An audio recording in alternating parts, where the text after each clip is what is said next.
This meeting of the LCCMR Subcommittee on Strategic Planning will come to order on Wednesday, July 31st. We are meeting in a hybrid situation with some members at the Capitol and some members online. We will have the staff take the roll. Albrecht. Here. Albrecht here. Green. Here. Green here. Hansen. Here. Hansen here. Her.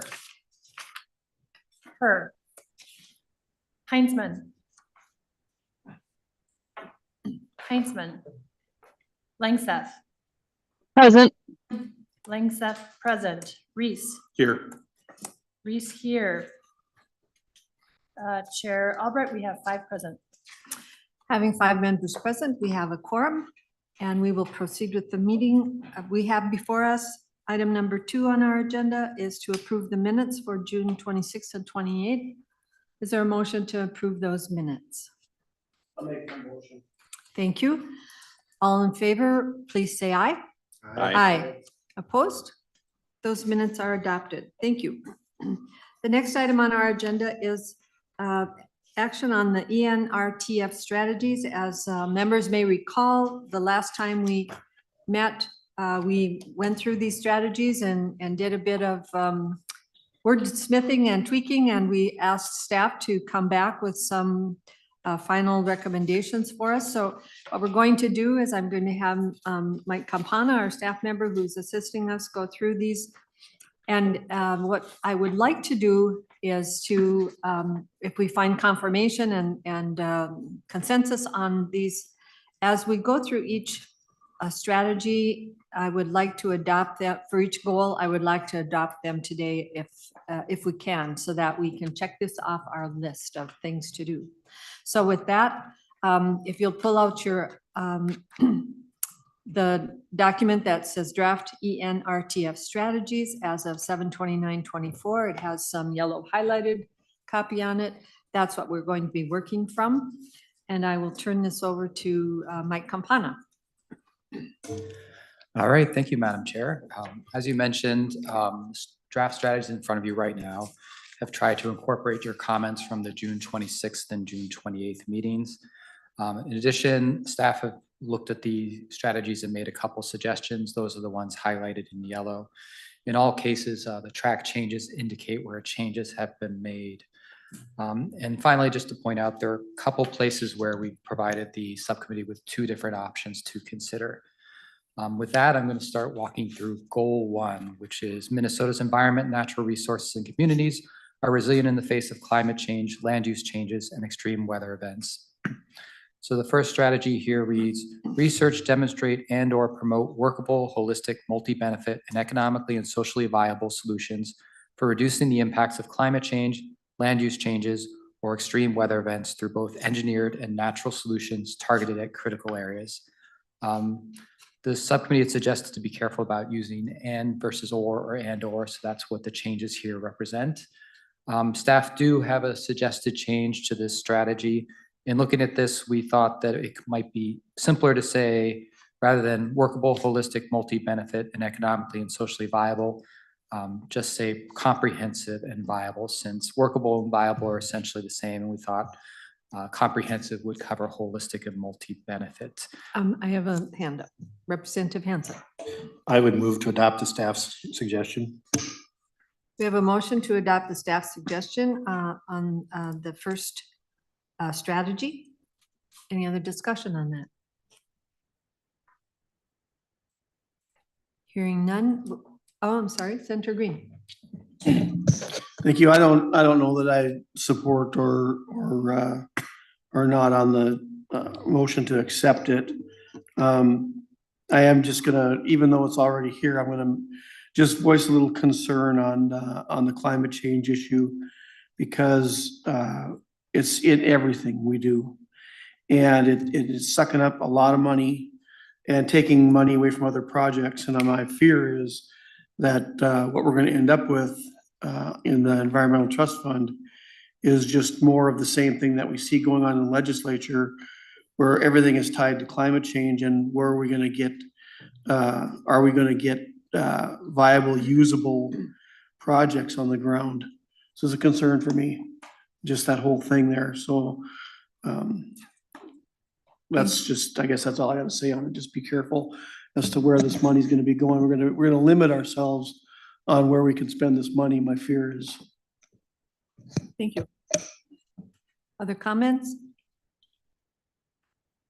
Hearing none, we'll take a vote on that first. And just to clarify, Representative Hansen, you are suggesting that we adopt the staff suggestion? Correct. Thank you. Albright, Yes. Albright, yes. Green, Green, no. Hanson, Yes. Hanson, yes. Her, Heinzman, Langseth, yes, Langseth, yes. Reese, Yes. yes.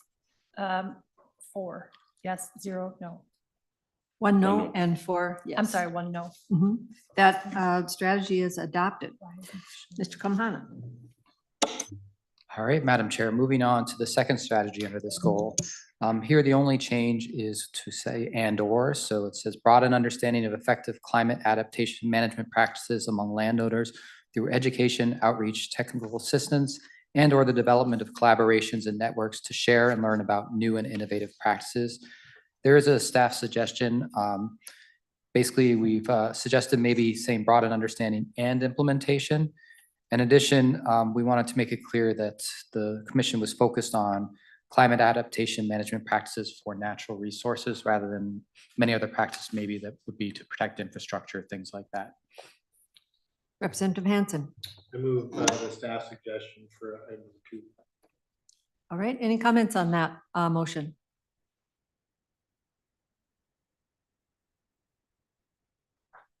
Seeing none, the staff will take the roll. Albright, Yes. Albright, yes.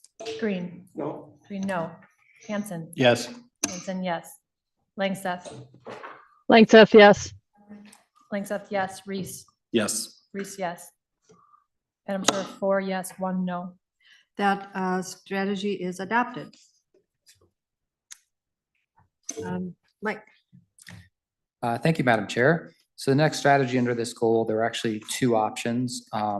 Option 1 would create one strategy that reads, support the development of local climate resiliency and adaptation plans for natural resources and/or the implementation of land and water protection, restoration, or management practices that address landscape and species resiliency and diversity. The second option would essentially split that strategy into 2. So it reads, support the development of climate resiliency and adaptation plans that address landscape and species resiliency and diversity. And there would be a separate strategy that reads, implement land and water management practices and/or protect and restore wetlands, forests, prairies, and other critical systems to enhance biodiversity and provide multiple community resilience benefits.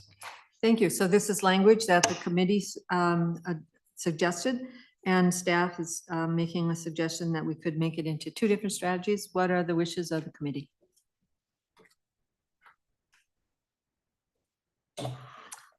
Commissioner Reese.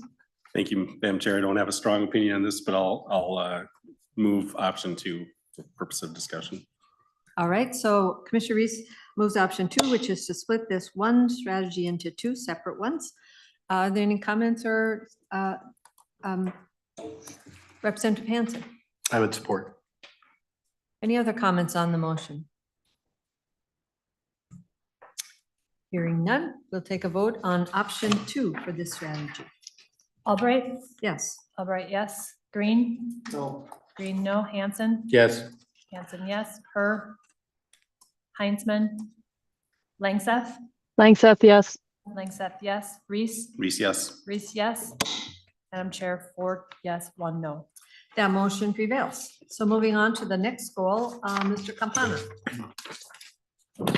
Yes, Madam Chair. So goal 2 is Minnesota's water resources are better managed for both water quantity and quality to support aquatic life, drinking water, recreation, and other uses.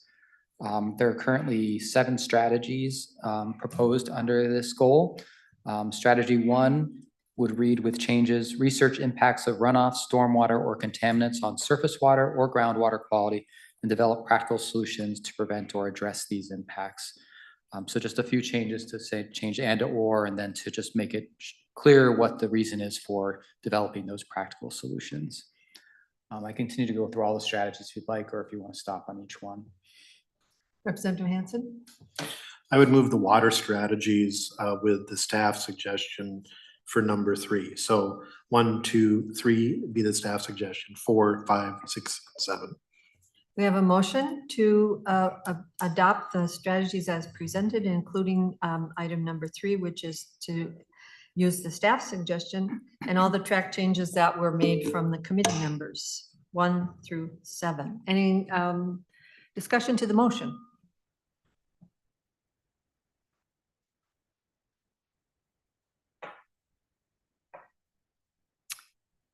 Hearing none, I'll just share that the items in red are changes that the committee asked the staff to implement. And the item in yellow is one that they suggested to clarify, perhaps number 3. And so we have the motion for to adopt all 7. Any comments to the motion? Hearing none, we'll have staff take the roll. Albrecht, Yes. Albrecht, yes. Green, Yes. Green, yes. Hansen, Yes. Hansen, yes. Hurd, Heinzman, Langseth, Yes. Langseth, yes. Reese, Yes. Reese, yes. 4, 5, yes, 0, no. And so that motion is adopted and we have adopted the strategies for water. Thank you. Moving on to the next goal, which is fish and wildlife species, goal 3. Mr. Campana. Yes, Madam Chair. Goal 3 is Minnesota has healthy and diverse aquatic and terrestrial wildlife and plant populations that sustain and enhance the state's environment, economy, and quality of life. Based on the subcommittee's discussions, there are currently 7 strategies. There have been some minor changes made to those strategies. The big thing is for strategy 6, there are 2 options for the subcommittee to consider. This was the strategy where members had expressed some concerns about using the term habitat connectivity. So we've provided 2 different options to address that. One would read, develop plans and or implement conservation actions to protect, conserve, or restore species with a priority on efforts that maintain or create connected continuous habitat or address the needs of vulnerable, declining, poorly understood, or sensitive species. The second option would just take a simpler approach, which would be develop plans and or implement conservation actions to protect, conserve, or restore species. Thank you. Anyone want to comment? Senator Green? Yeah, I think I would like to support second option. I think it's more plain and it doesn't prohibit the LCCMR staff from using their own judgment on the projects that come forward. So I would make a recommendation for 6B. Any other comments or discussion? Commissioner Reese? I'll move acceptance of 1 through 7 with option 2, 6B. Thank you. We have a motion to approve these strategies as presented, including option. Madam Chair, I wanted to comment before we go to the motion. I'm sorry, I didn't see your hand up. Commissioner Langseth. Thank you. I guess I would be in favor of 6A, given that it's pretty critical that we name the fragmentation of wildlife habitat. It really has impacts, especially on keystone species. So I'd be in favor of 6A. Thank you. Would you like to offer an amendment to the motion, or we have a motion on the floor? Yes, I guess I would offer up the amendment of including 6A rather than 6B. Thank you. Any other comments? Senator? Well, Madam Chair, that just takes the motion right off the table. So then all I would do is make an amendment to the amendment. Yeah. So I suggest we vote on 6B as my original amendment. So I do not accept the amendment to the amendment. And then if it fails, then she can offer 6A. I'm happy to be tutored on parliamentary procedure. Commissioner Reese, it's your motion. My motion. Yeah. I also would like to vote on the amendment and then the main motion. Okay, so Commissioner Langseth, we're going to take a vote on the original motion, which is numbers 1 through 7, including option 2 for number 6. Fair enough. All right, Becca. Albrecht? Yes, or no. Sorry. Albrecht, no. Green? Yes. Green, yes. Hanson? No. Hanson, no. Her? Heinzman?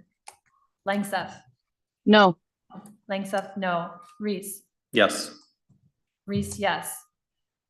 2 yes, 3 no. So that motion fails. So Commissioner Langseth, would you like to move?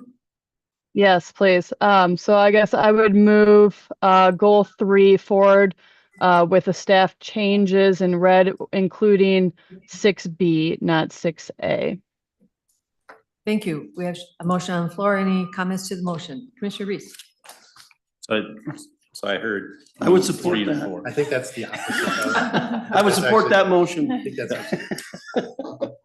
I'm sorry, Did I Commissioner Langseth, screw that up? So I'm on clarify my your motion for us. 6A. 6A, my first motion, and I totally biff it. Okay. All right. I will move forward with goal 3, including all the staff changes with option 6A. Thank you. Thank you for that clarification. To the motion, any comments? Hearing none. Did you have a comment, Senator No. Green? Okay. Albright? Yes. Albright, yes. Green? No. Green, no. Hanson? Yes. Hanson, yes. Her? Heinzman? Langseth? Yes. Langseth, yes. Reese? No. Reese, no. 3 yes, 2 no. So that motion prevails to adopt those strategies with option 6A. Moving on to the next goal, which is land and goal 4. Mr. Campana, do you want to give us an overview of what the changes are? Yes, Madam Chair. So goal 4 is Minnesota's public and private lands, including forests, grasslands, wetlands, and agricultural lands, provide long-term benefits to fish, wildlife, and people. There are currently 5 strategies in front of the subcommittee that incorporated changes based on the discussions of the subcommittee. There are also additionally 2 staff questions related to the strategies. So strategy 1 currently reads, develop, demonstrate, and/or evaluate new and innovative practices and processes on public and private lands, including agricultural and forest land, that provide multiple long-term environmental and economic benefits, including benefits related to habitat, water quality and quantity, soil health, and carbon sequestration. Staff did have a question whether economic considerations may be beyond the scope of the ENRTF. And then I don't know if you want to discuss that or if you want me to move on to the other one as well. I think I have a question about that. Commissioner Reese, did you have your hand up? Yes, thank you, Madam Chair. I would, to address the question, in my opinion, it does have an impact because we're talking about evaluating new and innovative practices on public and private lands. And if you don't evaluate the economic benefits and it's not economic for private landowners to do it, you know, they won't do it. They won't adapt it at some future point in time without incentives. So I think it is reasonable to include economic considerations as part of the evaluation. Thank you. Other comments? Representative Hanson. And actually, I thought of a way of maybe massaging this is the word that Commissioner Reese mentioned, that we say long-term environmental benefits and economic considerations. Because considerations can be negative or positive. And then including benefits related to habitat, water quality and quantity, soil health, carbon sequestration. So economic considerations rather than a benefit. Okay. That would be kind of a midpoint. And if there's, Other comments on that? if that's acceptable, I would move that as number 1. Okay. We have a motion to adopt the strategy 1 with the change that it would say long-term environmental benefits and economic considerations, including benefits and the rest of the, is that correct? Yep. Is that clear to all? That we would change that to economic considerations? Any other comments on that motion? Senator Green? I just something that I just thought about. Is there anything in the law that prompted the staff to ask this question that we may have run into trouble with after? Staff, do you have any comment on that? What was the discussion that caused this to arise as a thought? Madam Chair, and Director Nash can chime in if I don't get this right. I think it's just looking at the basic constitutional language, which is protect, conserve, enhance, restore air, land, water, wildlife. Staff just wanted to make sure that the commission had thought through the idea of the economic considerations and was okay with that. Okay. I think this makes a lot of sense. I do think there are economic considerations. I mean, when we talk about funding a trail, for example, that is often an economic consideration for a community that is going to draw tourists to the area or something like that. So it could be a lot of different ways that an economic consideration might be a part of a application, I guess. Representative Hansen? And I think from the science project side of it, what is the cost of implementation? How do you take it from the lab to the field? And it's not an environmental benefit, but that how much will this cost? Is it something that might work on a plot, research plot, but not out in the field? So I think having those considerations is something that is worth evaluating in the science. Okay. Hearing no other comments, we'll take the vote on this suggestion. Albright, Yes. Albright, yes. Green, Yes. Green, yes. Hanson, Yes. Hanson, yes. Her, Heinzman, Langseth, Langseth, yes. Langseth, yes. Reese, Reese, yes. Reese, yes. So that strategy is adopted. Thank you for that discussion. Do you want to continue with explaining anything else that we have changes for? Mr. Campana? Yes, Madam Chair. So strategy 5 currently reads foster collaboration among diverse groups, demonstrate the support of multiple stakeholders, and or incorporate outreach to local and tribal communities. You did have some discussions about this at the last meetings. Staff did want to raise the question if members would prefer strategy 5 as a strategy specifically under this goal, or maybe as a more general criteria factor in evaluating all proposals, or both. And I can explain that further if it's not clear.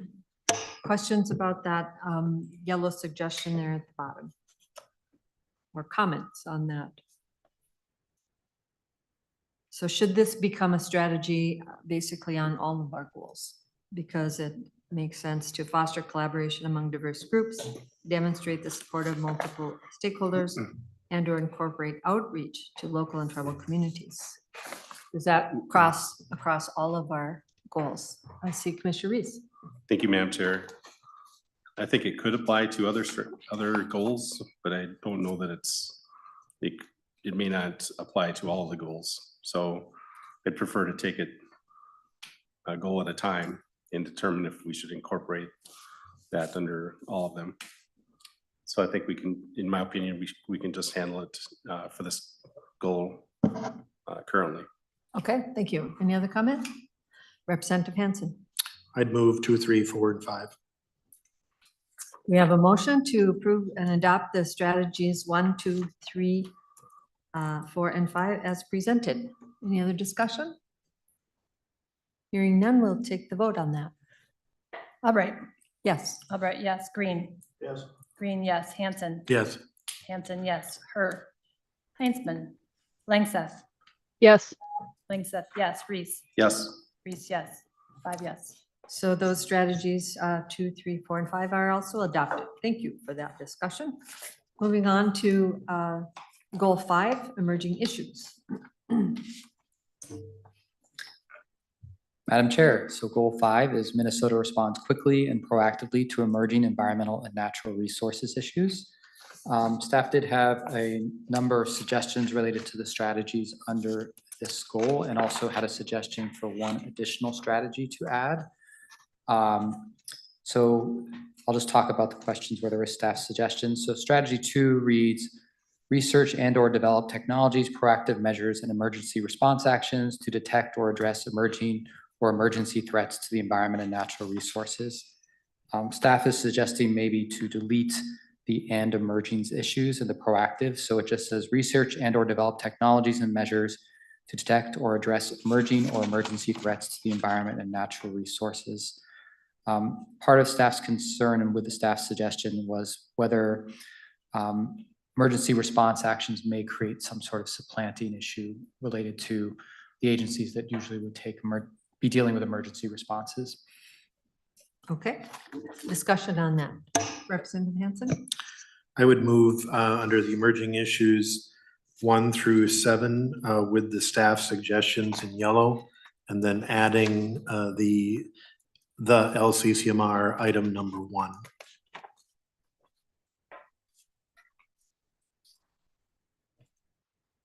We have a motion to adopt those strategies that are listed 1 through 7, including the last statement, excuse me, with the staff suggestions.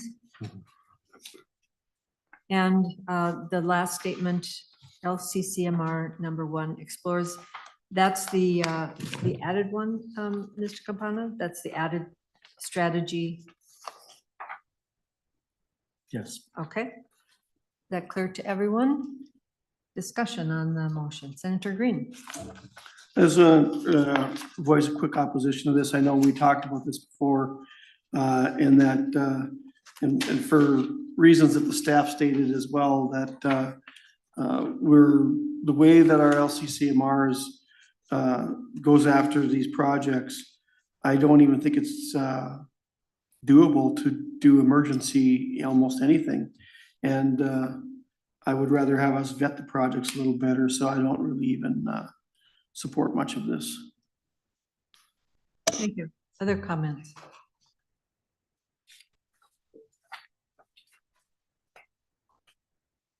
Well, I'll make, yes, Madam Chair. Sure. Commissioner Reese. I think there is opportunity for this commission to move quickly. I think the last, there's an example just recently where the funding was approved for chronic wasting disease.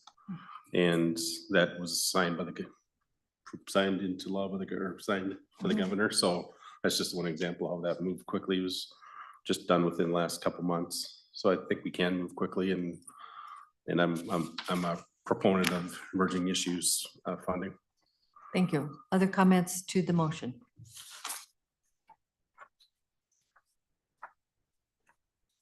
I'll just share that if we are somewhat of a Titanic for moving on emergent issues, Senator Green, maybe if we do adopt that last strategy, that we explore revised processes for emergent issues, that could perhaps make us a little bit more light on our feet. Any other comments on the motion? Hearing none, we'll take the vote on the motion. Albright. Yes. Albright, yes. Green. No. Green, no. Hansen. Yes. Hansen, yes. Her. Heinzman. Langseth. Langseth, yes. Langseth, yes. Reese. Yes. Reese, yes. 4 yes, 1 no. Thank you. Those strategies are adopted. Thank you for that discussion. Moving on to goal number 6 under energy. Mr. Campana.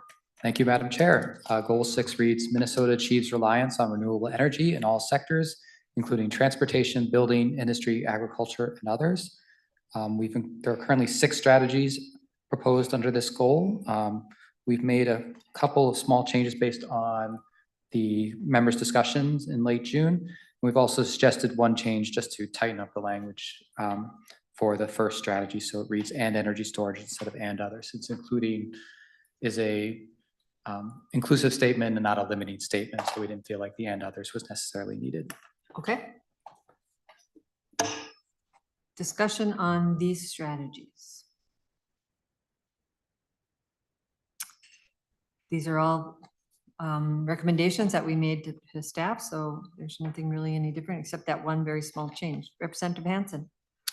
Thank you, Madam Chair. And, I after we just had the discussion on economics, and I think staff has added in from our previous discussion, the life cycle technology. And so I would feel more comfortable if we had even a little more, research and develop new and innovative renewable energy and fuel technologies, including, so we always seem to forget disposal. We always tend to not research the end of things and the life cycle of what additional cost will be. So production and development is one thing. So I would like to have some additional comfort language. I like 2, 3, 4, 5, but having some environmental assessment, or the research includes environmental considerations as well as just, kind of the opposite of what we just did on the previous one, that there's environmental considerations as well as renewable energy benefits. Thank you. Other comments on this strategy or these 6 strategies? Commissioner Reese. So I'm looking at number 2 and to Representative Hanson's point, life cycle, many think that life cycle is simply carbon, but it is water, carbon, and other impacts. So I think we could handle that by using that language there. So I'm supportive of that if that's the intent. Thank you. Representative Hanson, did you have any language in mind that you would like to add to any one of these particular strategies or write a new strategy? Madam Chair, I think on the staff suggestion, after the word technologies and before the comma, add and environmental considerations and then comma, including biofuels. So I'd say research and develop new and innovative renewable energy or fuel technologies. Maybe it's more with environmental considerations rather than and considerations, with environmental considerations, including biofuels, e-fuels, sustainable aviation fuels, and energy storage, period. Okay. And you're moving that suggestion? Yeah, I would move that. Are you including all of the strategies? All the others, yeah. Okay. All the others, so.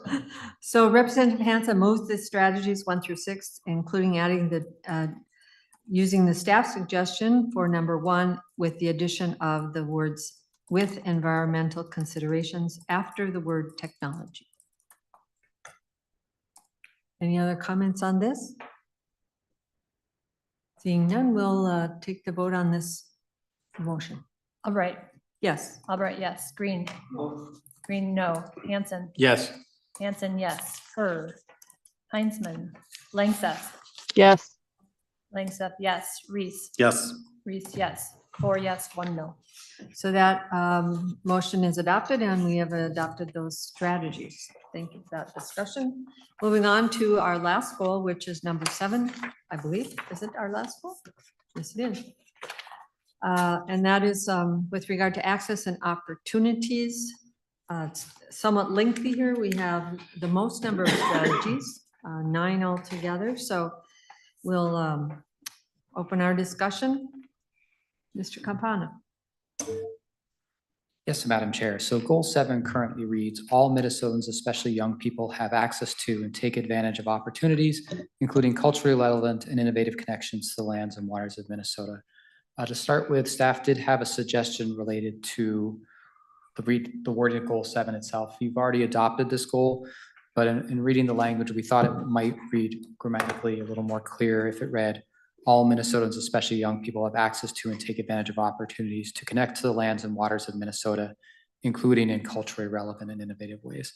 So that was just one thing we were hoping subcommittee might be willing to reconsider. Okay, maybe we'll have a discussion about that first. So to that suggestion that we tweak a little bit the language of this particular goal, any comments about it? Yay or nay, or like it or not? Commissioner Reese. Thank you, Madam Chair.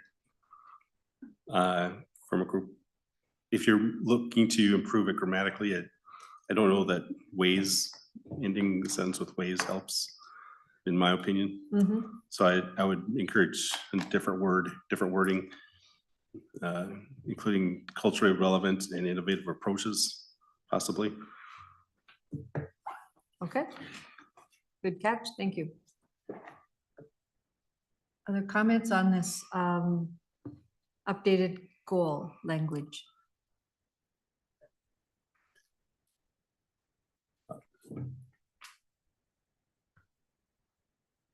Would you like to move that? I would like to move, yeah, with the change that I suggested, I would like to move goal 7, 1 through 6. Excuse me, sorry, I'll just say 1 through 6. To begin, okay. And I was actually looking for something on the goal itself. Is that what you're wanting to? Yes. Include that as well as? Yes. Numbers 1 through 6? Yeah, so I did Okay, strike the word ways and add the word add approaches. approaches and Okay. innovative approaches. And then are you wanting to take the staff suggestions on numbers 1 and 3? Yes. Madam Chair. Okay, so we have a motion on the floor to adopt a new language for the goal that is that of the staff suggestion with the striking the word ways and including the word approaches. And then also adopt strategies 1 through 6, including the staff suggestions on numbers 1 and 3. To the motion, any comments? Hearing none, let's take a vote on that motion. Albrecht, Yes. Albrecht, yes. Green, No. Green, no. Hanson, Yes. Hanson, yes. Her, Langsman, Langseth, Langseth, yes. Langseth, yes. Reese, Yes. Reese, yes. 4 yes, 1 no. Thank you.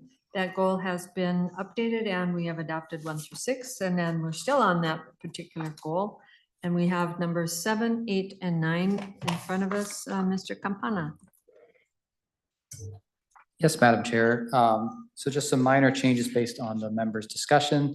In terms of the staff suggestion, the major change here was to clarify that outdoor recreation would be natural resources-based outdoor recreation to potentially create greater clarity from other types of outdoor recreation, such as playing baseball or basketball outside, that sort of thing.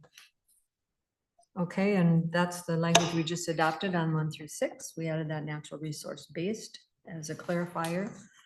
So we have numbers 7, 8, and 9 in front of us. What are the commission's or committee's wishes?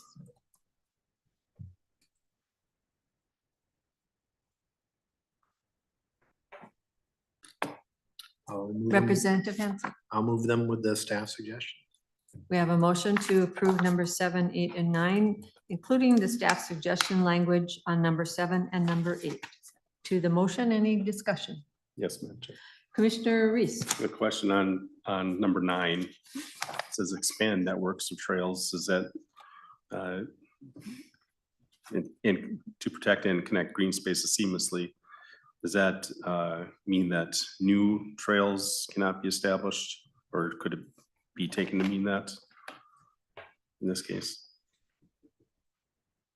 Does that, you, It says span network of trails. Is that meaning across the they're- state, or is it Uh-huh. meaning that trails that have already, or trails, parks, and or natural areas that are already established, that this would mean that we'd want to connect them seamlessly in that area? So I guess the question is, does this limit, is it meant to limit it to existing trails, parks, and natural areas? okay. Representative Hanson. As the maker of the motion, it's my intent that that would allow for new trails, parks, et cetera, not just expansion of existing. Thank you. Any other comments on the motion? Uh-huh. And connections. Senator Green. Thank you. I just wanted to clarify, because I'm not really following the logic here just by adding the natural resource based, and maybe I missed it, but could you explain again why that was added in there? Mr. Campana. Yes, Madam Chair, Senator Green.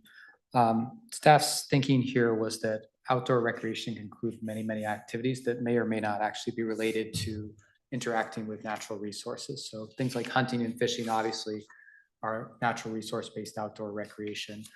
But there are other types of outdoor recreation that simply people are just outside doing.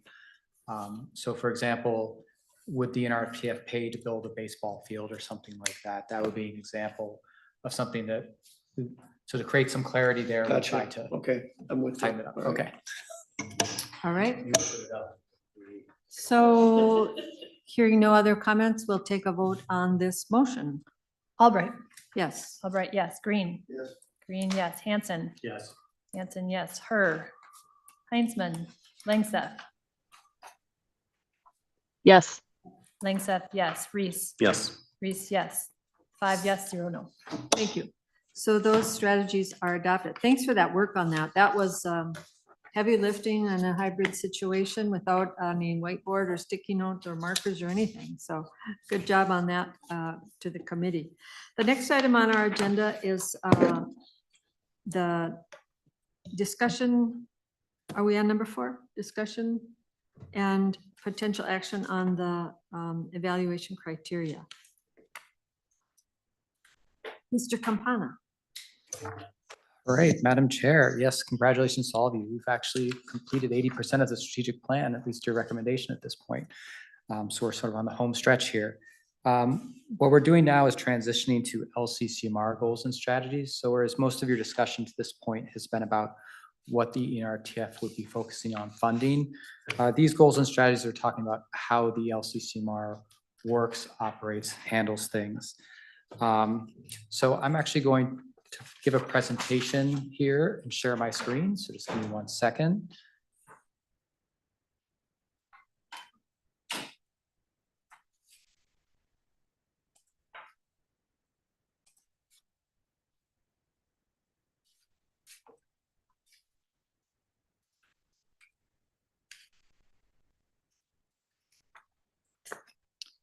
And I know this is hard for you all to see on the screen here, but you also should have a hard copy in your packet. So once again, just to start with, I wanted to remind everybody that in November of 2023, the Commission as a whole asked the subcommittee to focus on 2 sort of aspects of the LCCMR, how the LCCMR works. One was communications and outreach, and the second was the proposal solicitation review and recommendation process. So that's why we're focusing on these specific aspects of how the LCCMR works, because that was part of the initial direction from the Commission. Since it's been a while since we've had some of these discussions, I just wanted to refresh your memory as well on what you've done at this point to get to this point. So in terms of communications and outreach, staff provided a presentation at your January 8th meeting, and the subcommittee had an initial brainstorming discussion. Based on that discussion, staff drafted potential goals and strategies. And at the January 23rd meeting, the subcommittee discussed those draft goals and strategies. At that time, only 1 goal and set of strategies was adopted. And you haven't had any further discussion since then. So we're actually going to be picking up that discussion again right now. In terms of the proposal process, we sent out that subject matter expert survey in the spring and asked a couple of questions about the experts' experience with the LCCMR process. At the June 26th meeting, I presented those results, and you also had an additional discussion. And then at that time, you requested staff to develop sort of a starting point for your consideration today. So that's what I'm going to be working on right now, is like that starting point so you can have some discussions. What I'd like to start with is the evaluation criteria, which is part of sort of the process you use to select proposals and recommend proposals. So just as a reminder, the evaluation criteria traditionally have been established and included in the strategic plan, which is why it's happening as part of this discussion. It's also traditionally been included in the request for proposals. It's used by staff to provide members with a score for their consideration before selecting proposals. It's also presented to the public and applicants as the criteria used by the LCCMR to select and recommend proposals. So I just wanted to quickly orient you to that, how we use the evaluation criteria and where they come from. So in the subject matter expert survey, we didn't include a question related to the evaluation criteria. Experts were asked to rate how much they agree with certain statements related to the LCCMR process. One of those statements was, it is clear how the LCCMR evaluates and selects projects to recommend for funding. Only 43% of the experts agreed with that statement and 27% disagreed. Among the statements we presented about the LCCMR process, this was the lowest rated response. So with that background, I want to talk about what the purpose and intent of the evaluation criteria, why we have them. So the intent of evaluation criteria is to provide a transparent and consistent standard to evaluate proposals and how they fit with the organization's priorities. For the LCCMR, the evaluation criteria help communicate factors the LCCMR will be considering in evaluating proposals. It helps applicants determine if their project is the right fit and would be competitive for ENRTF funding. It helps the LCCMR get better proposals that are focused on LCCMR priorities. It helps ensure proposals include relevant information. It helps staff score proposals in an objective way that is helpful for members. And it helps applicants understand why proposals may or may not be recommended for funding. It's also important to note that having evaluation criteria is a very standard way the grant-making organizations work in terms of providing a transparent communication how they will be choosing proposals. So moving on, I think everybody can probably agree that evaluation criteria will only meet that purpose and intent if they actually reflect the consideration members are using when deciding which proposals to select or recommend. And I think that's really the exercise we're hoping to go through here is determine what are the actual considerations you're making, and therefore how can we then write that into evaluation criteria that are accurate. So to that end, I was hoping maybe, Madam Chair, if members wanted to just have a quick discussion.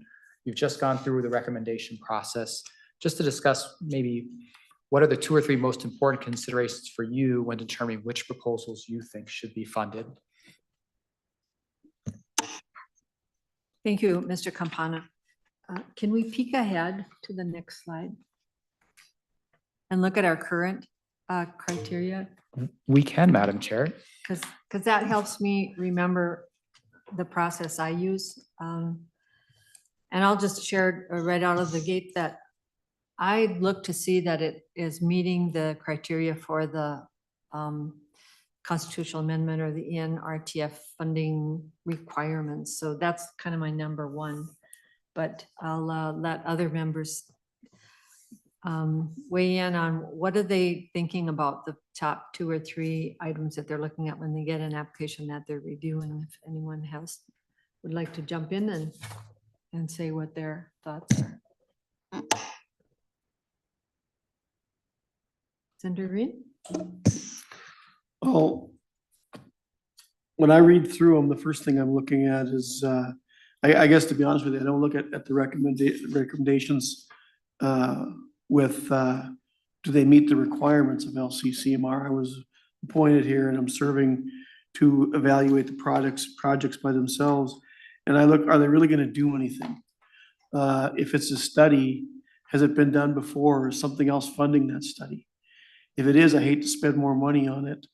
One of the reasons for that is I found in my years in the legislature that agencies don't always collaborate with each other.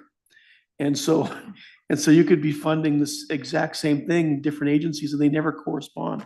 University is great at that. They don't like using other university stuff. And so I want to see a project, if it's worthwhile, to completion instead of just another study or another phase. But that's how I evaluate. And so a lot of the projects that I look at, I just don't support. I don't see enough value in them to move forward. So if it's redundant, if somebody else has done it before, or if they're going to collaborate with another agency, or if they're not collaborating with another agency. Mm-hmm. Yeah, thank you. Commissioner Reed. Thank you, Madam Chair. Well, first of all, we call these grants, but to some extent, obviously we are making a recommendation to the legislature, and they're essentially appropriations. And so there is a political aspect to it, whether we like to acknowledge that or not. So it's, I guess what I'm saying is perhaps the premise is wrong, that we are evaluating this and other grant programs need an evaluation criteria that to make the process fair. And that process, our process, is more appropriation based. So with that in mind, the way I evaluate is the extent of the impact, the innovation, and then I also look at the capacity and readiness and the team.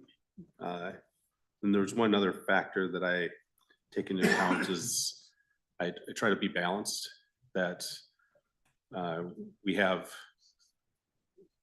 look at individual projects, but also try to be balanced in looking at in a number of different areas, but spreading the projects out across the state to have input or impact in various locations, across various groups, across various topic areas. I think that's important to have a balanced approach and not get too weighted in one area or another. Thank you.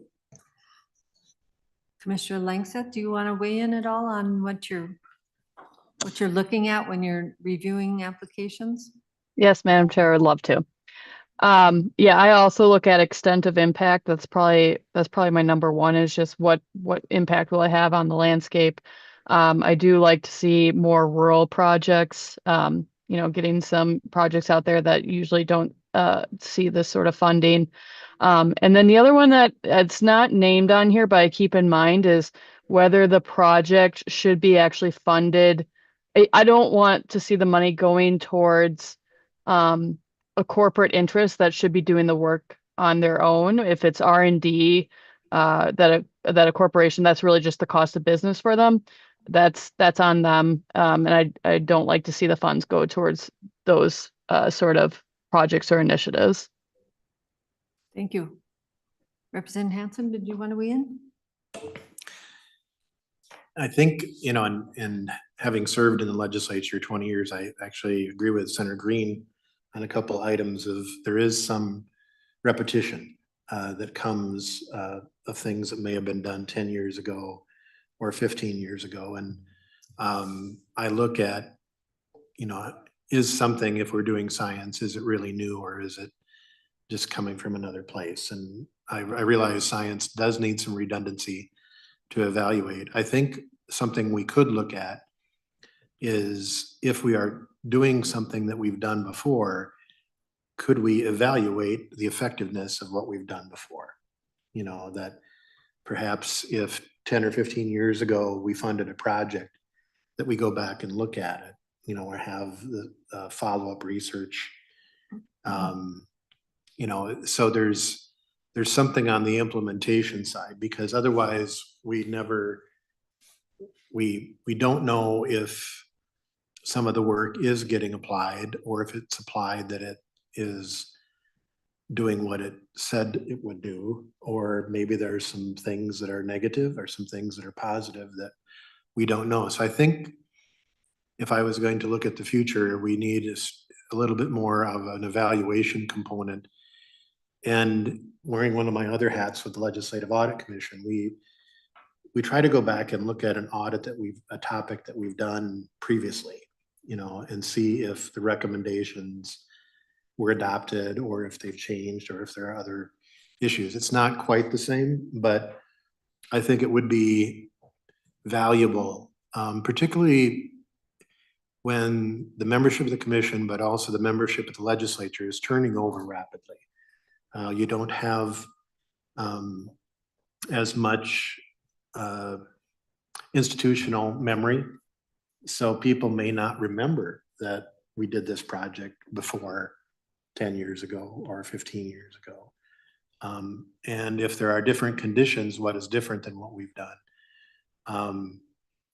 I'll use as an example nitrate testing clinics. So back when I was a very young staffer at the Department of Agriculture, and this was the LCMR, it funded years of nitrate testing clinics, voluntary clinics to test well water. And we're still doing that, not here, but other funding sources. And so we do what we've been doing, and trying to do something different and evaluating it. In addition to that, when we do a project like a trail,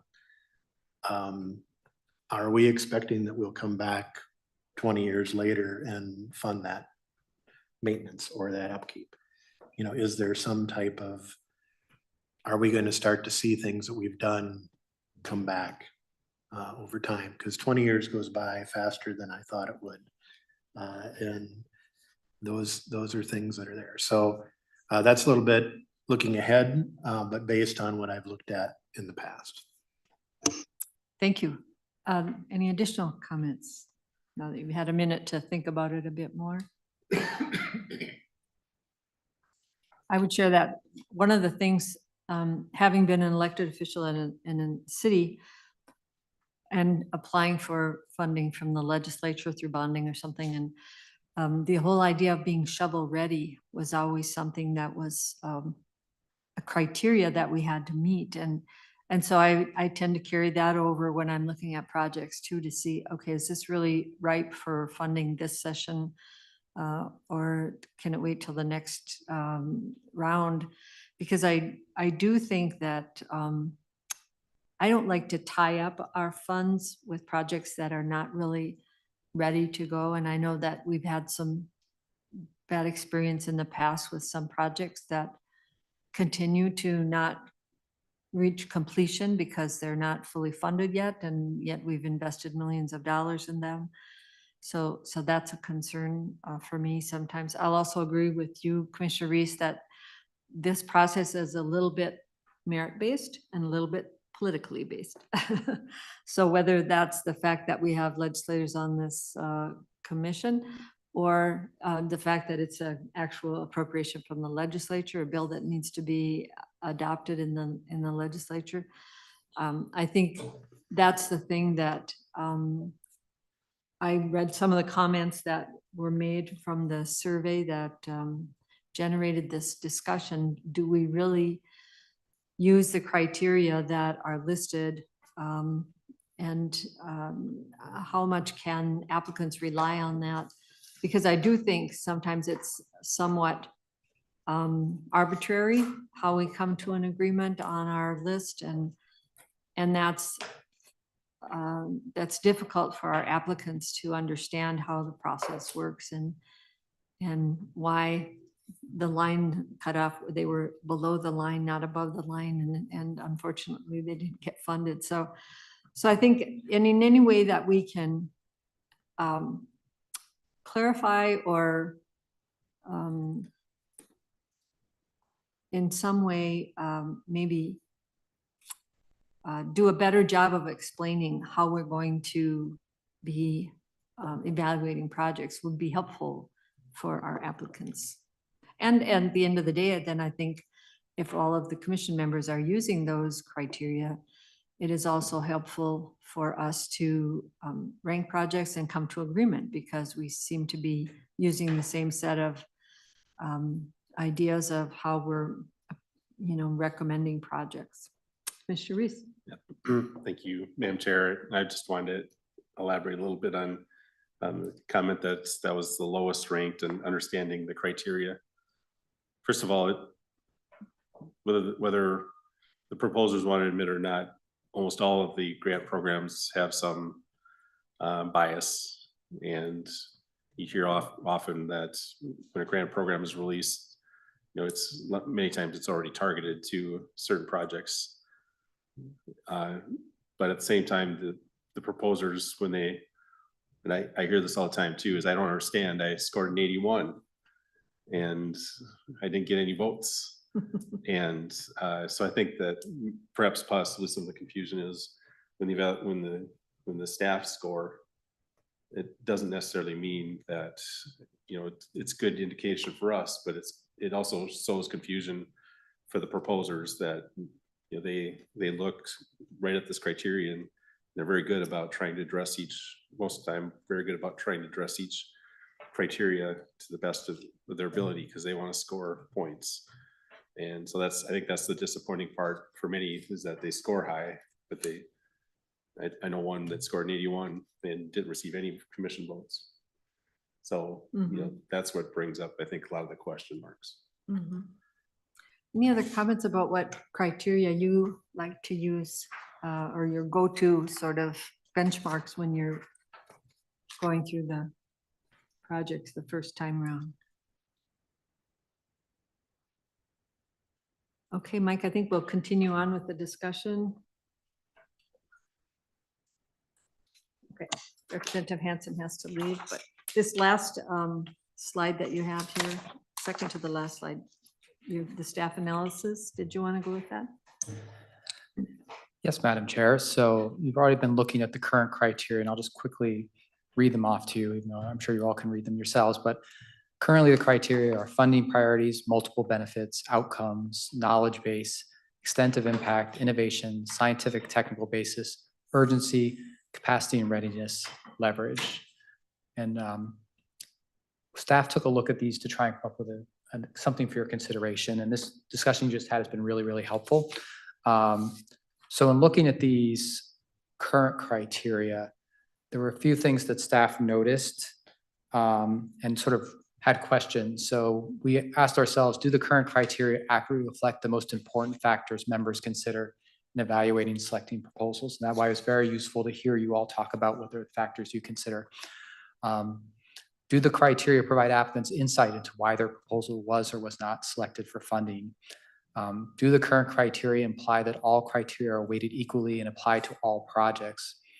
Are some of the criteria redundant? Do some criteria combine multiple factors that would be better considered separately? And are the current criteria presented in a manner that implies they are the only factors considered in evaluating and selecting a proposal? So that was sort of staff's looking at things and seeing where we thought there might be issues with the current criteria and how they're presented.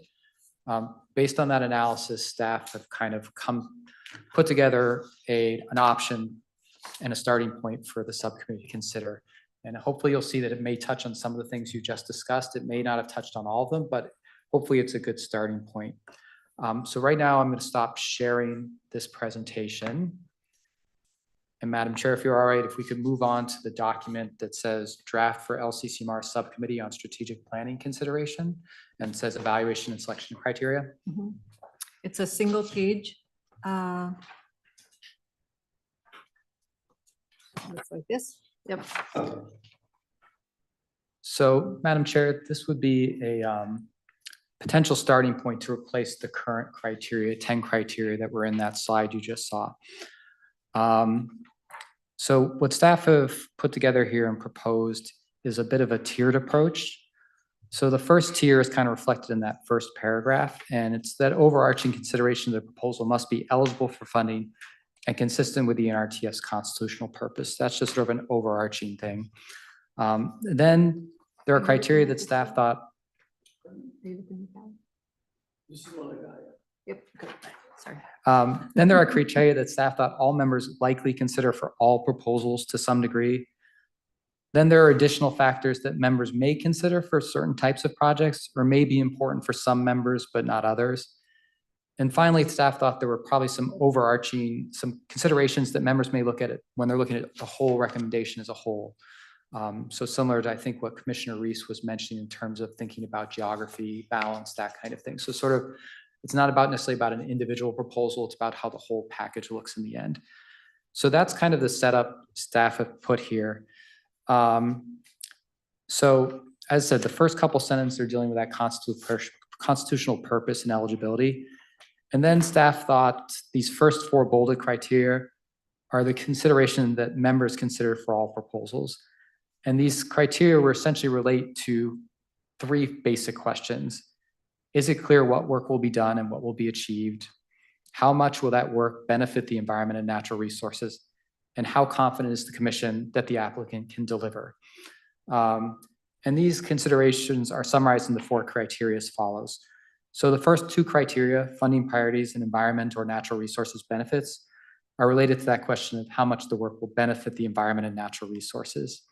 Funding priorities is currently one of your criteria, and it seemed to make sense if the commission is going to present priorities in the RFP that it should continue as a primary criteria. Proposed criteria for environment or natural resources benefits essentially merges 2 current criteria, the multiple benefits and the extent of impact that a number of you just mentioned in your discussions. In this case, staff have presented the criteria as benefits related to the amount requested. The thought here was that it creates a more level playing field for large projects versus small projects. For example, a small project that needs $100,000 to restore 10 acres would basically if staff were scoring that objectively, be comparable to a larger project that needs $1 million to restore 100 acres. So trying to create a little more level playing field for the smaller and bigger projects and sort of equalize that and normalize that impact. Moving on, the next criteria is outcomes and results. This is currently one of your criteria, but the description here has been reworded slightly. The final sort of basic criteria we think you all probably consider to some extent for all projects is the capacity to actually do it. In this case, we've combined the current criteria related to capacity and the criteria related to scientific and technical basis. That's now part of one capacity, where scientific and technical basis is part of the consideration of whether a group has the capacity to deliver. So that's sort of the basic criteria we're proposing for you to consider for all projects. Then we were proposing another tier where we felt like there might be additional factors that members consider for some proposals, or may be important for some of the members, but not for other members. So the first of these is information and dissemination. This essentially takes the current criteria of knowledge base, but ties it directly to the degree that knowledge is disseminated. The next criteria is innovation, or factor is innovation. Once again, this is currently a criteria and has not been changed. The third factor that staff put is timeliness and readiness. So this proposed factor combines the current criteria of urgency and readiness and ties those two together. So the concept would be that if a project is urgent or would significantly benefit from funding in any particular funding cycle, then it's also important that this project is ready to go and it can address that urgency. The next two criteria, leverage and collaboration and coordination, essentially split the current criteria for leverage into two distinct concepts. So staff felt that it would be better not to conflate together monetary effort or effort leverage with partnerships and collaboration leverage. In addition, in the subcommittee discussions, and as we just discussed, you discussed a few minutes ago, the subcommittee, it seemed to be important to emphasize the importance of collaboration and coordination across many strategies. So it seemed to make sense as its own factor. So those would sort of be the secondary factors that wouldn't necessarily apply to all projects, or all members might not use those, but there's something that seemed to be important enough that members may consider them, and we should present those to people. The final piece of this is sort of that holistic, once looking at all the proposals as a whole, we thought that there might be, it could be included something to the effect that the commission may consider how the selected proposals as a whole provide benefits to address needs in all areas and communities of the state. So hopefully you see some of the ideas you've just expressed in terms of how you look at the criteria. As I said, I think before, what staff is really trying to do is not dictate what criteria you use, but to actually just reflect what criteria you are using so that it can be made a little more clear to the people who are applying for funds. And with that, Madam Chair, I will leave it to you to discuss. Thank you. So thanks for that clarification. So as you can see, we've condensed into top 4 basically, and then an additional 5. So the original list that we used had 10 and this has 9. So not a whole lot smaller, but maybe the idea is that we prioritized a bit those top 4. And depending on the kind of project it would be, we would also look at those other 5 through 9. So discussion on this, any comments about what we've got here?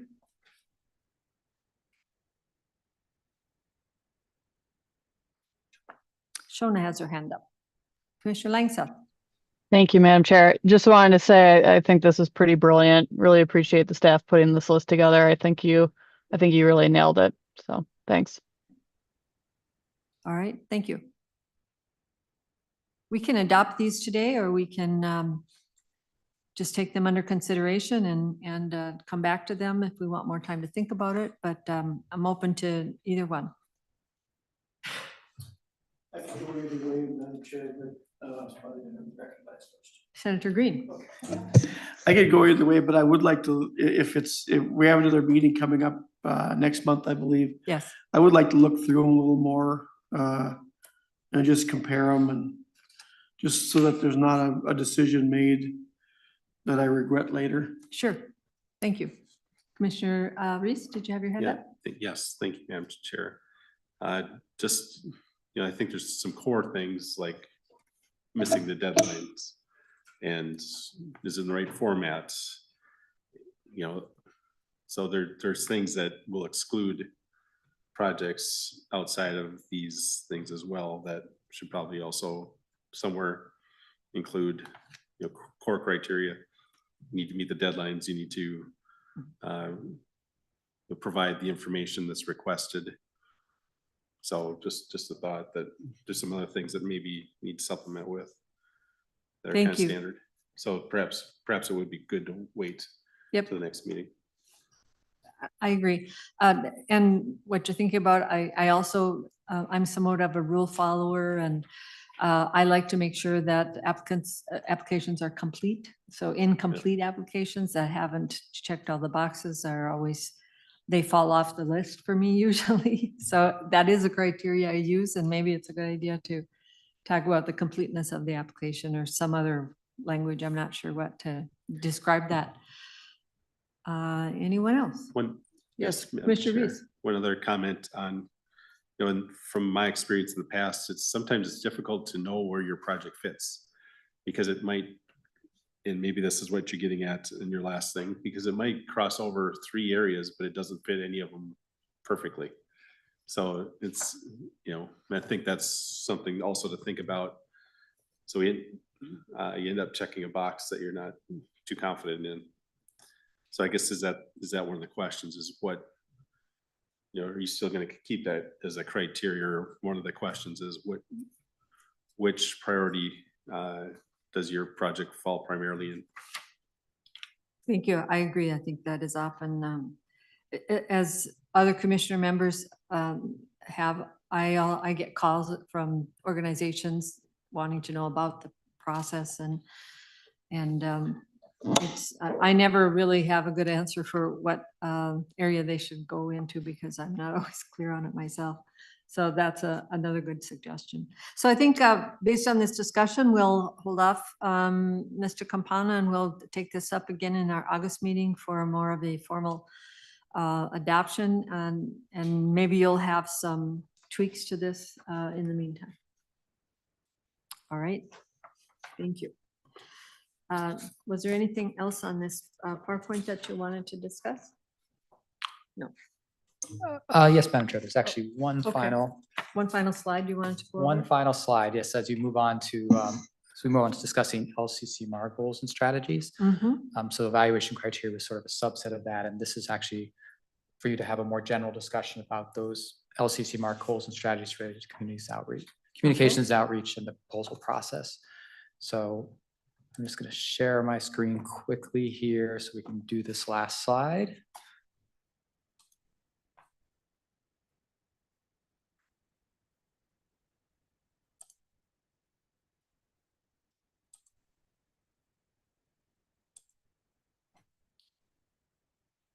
All right, so Madam Chair, once again at the June 26th meeting, the subcommittee asked staff to come up with the initial starting point for goals and strategies related to the LCCMR funding process. In developing these goals, potential goals and strategies, staff relied on subcommittee member comments throughout this process, as well as results from the strategic planning survey. Just as a quick reminder, and that's what's on this slide here that I wanted to show you, is the subject matter experts indicated the weakest areas in the LCCMR process are, once again, is it clear how the LCCMR evaluates and selects projects to recommend for funding? The LCCMR process for recommending funding from the RTF is fair and transparent. Only 40% of the experts agreed with that, 22% disagreed. And third, but to a lesser extent, the LCCMR's process from proposal submission to fund availability is timely and efficient. In addition, and it's part of your packet today, and you've been provided before, there were a bunch of write-in comments from the experts. And some of those specific comments related to the political nature of the process, the use of evaluation criteria, providing feedback to applicants not funded, length of time between proposal submittal and availability of funding, accessibility of the process to all potential applicants, and some comments related to currently prohibited or generally ineligible expenses. So taking those all into consideration, staff have tried to come up with some starting point for goals and strategies related to the process. So at this point, I'm going to stop sharing the presentation, and we're going to move on to the document LCCMR communications and proposal process goals and strategies for 2025-2031 draft 7/25/24. So it's the next one with all sorts of track changes in it. Mhm. It's got some red on it. Yeah. So this is now, what we've done here is we've actually pushed together the goals and strategy we're discussing for communications and outreach with now goals and strategies related to the process. So the first goal here is goal 1, which is the public is aware of and understands the purpose of the LCCMR and the NRTF and their shared mission. This is actually a goal and strategies that you approved at your January 23rd meeting. However, in reviewing it, staff thought it could be improved to better align with the other goals and strategies under consideration, also tighten the language up. So staff wanted to ask if the subcommittee is open to further discussion on this goal and strategy, even though you've already adopted it, or if you want to just move on to the second goal. So members, taking a look at, it's a little bit, it doesn't look cleaned up when you're looking at track changes, but it is a bit of a more concise statement for the communications goal.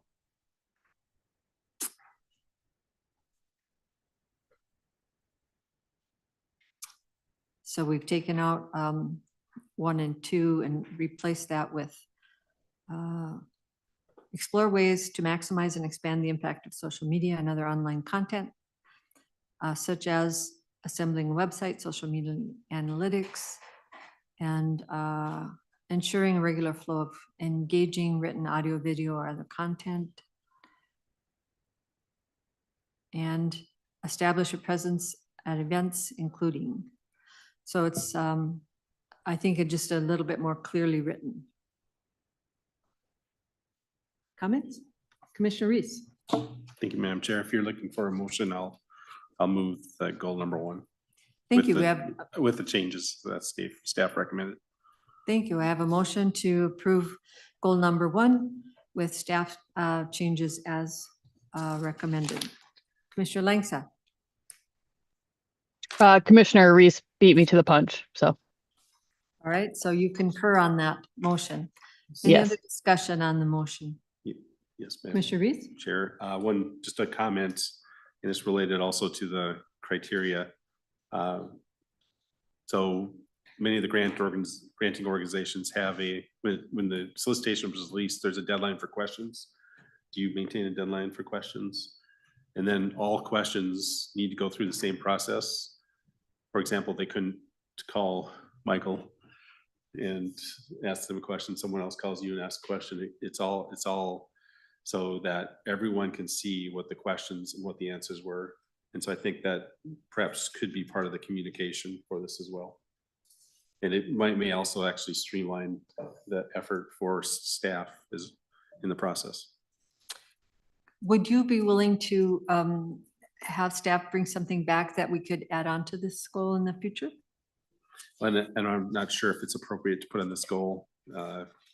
It's just a comment in general. Okay, so maybe we'll have staff take that under advisement and bring us some suggestions for how they do the process now, how we funnel the questions in, and if an applicant can work one staff against the other.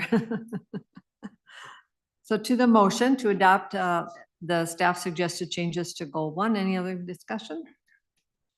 Seeing none, we'll take a vote on that motion. Albright, Yes. Albright, yes.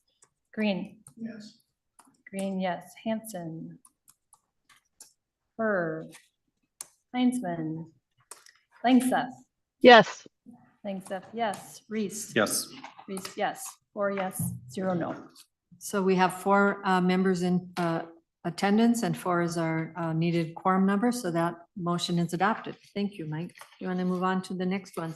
And let me just ask, goals 2 and 3 were already in the, can you remind us whether or not we are looking at brand new goals or if those were goals that were there before? Yes, Madam Chair, I'll provide some clarity about what you're looking at here. So Okay. for the remaining goals, If the goal doesn't have track changes, it means it was one of the communications and outreach goals that was already in front of you in January. The track changes indicate either a new goal or where we've suggested a change that communications and outreach goal that you previously looked at. And to further specify, like, we have not used track changes in the rest of the document beyond for the strategies themselves. If the strategy is just listed, that means it's a strategy either that was one of the ones that you were discussing for communications and outreach previously, or it's something that we've developed based on the discussions you've been having in the last month or so. And those, so it's based on something we've heard from you. In addition, there's that sort of additional options for consideration based on survey and staff discussion. So those are additional strategies staff have put together. They are not necessarily staff recommendations. They are simply options based on some of the things that were communicated in the survey. If you wanted to address them, potential strategies you could consider to address them. But they are not, as I said, not necessarily staff recommendations, right? They're just options to potentially address some of the survey issues that were brought up, or things that maybe staff have discussed at some point or another. So that's the basic outline of what you're seeing here, Madam Chair. Okay, so then to goal 2, the public is aware of RTF funding opportunities and understands the funding application and recommendation process. So a little bit of a change in the goal there. But the strategies are pretty straightforward, and maybe we'll just take 30 seconds to read through those. And if you had any comments about the strategies under goal 2, Mike. No, Madam Chair, these are primarily strategies you've already discussed related to communications and outreach. We have reworded them slightly once again, hopefully just to tighten them up and but still keep the core concepts that were important to the subcommittee.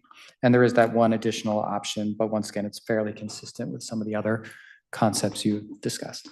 So thank you. Under number 5 there, an additional option for consideration. Create new materials and opportunities to clearly and simply explain current LCCMR priorities and processes to the public. I think that's a positive addition. Any other comments on that goal 2?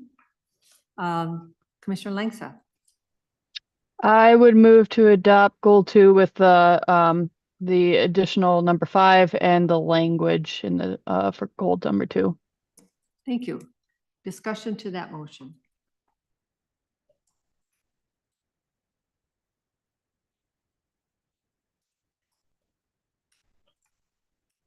Seeing none, we'll take the vote on that motion.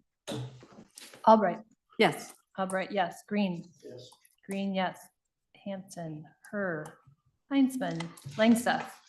Yes. Langstaff, yes. Reese. Yes. Reese, yes.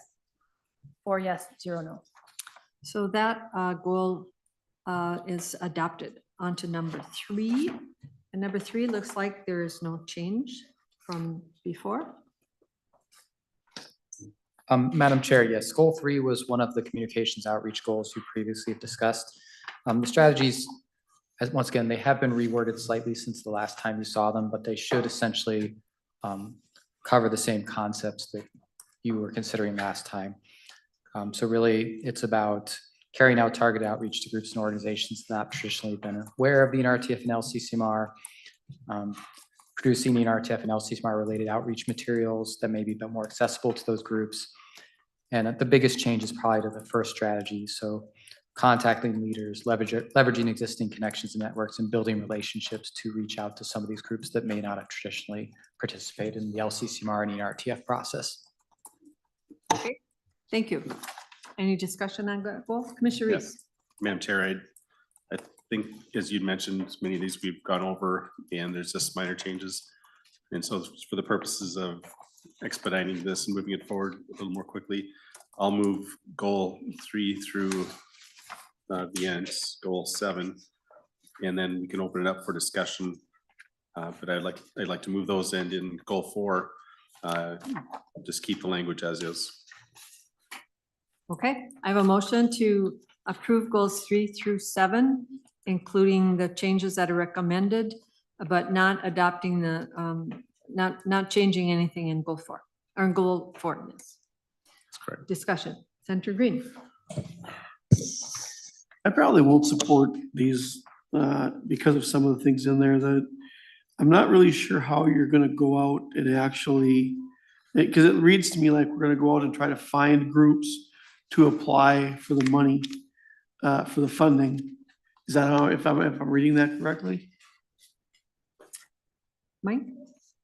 Mr. Campana, do you want to comment on that? Madam Chair, Commissioner Green, it's more like we have a certain outreach efforts and ways to communicate and, for lack of a better term, market the availability of the funds.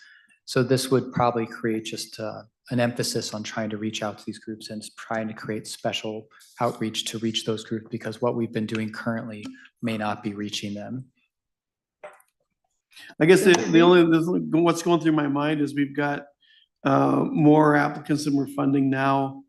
And what's it, are we gonna be using up more trust fund money to create basically another entity within the agency or the commission to seek out even more? I don't know, it doesn't really make much sense to me, but just voicing my opinion is fine.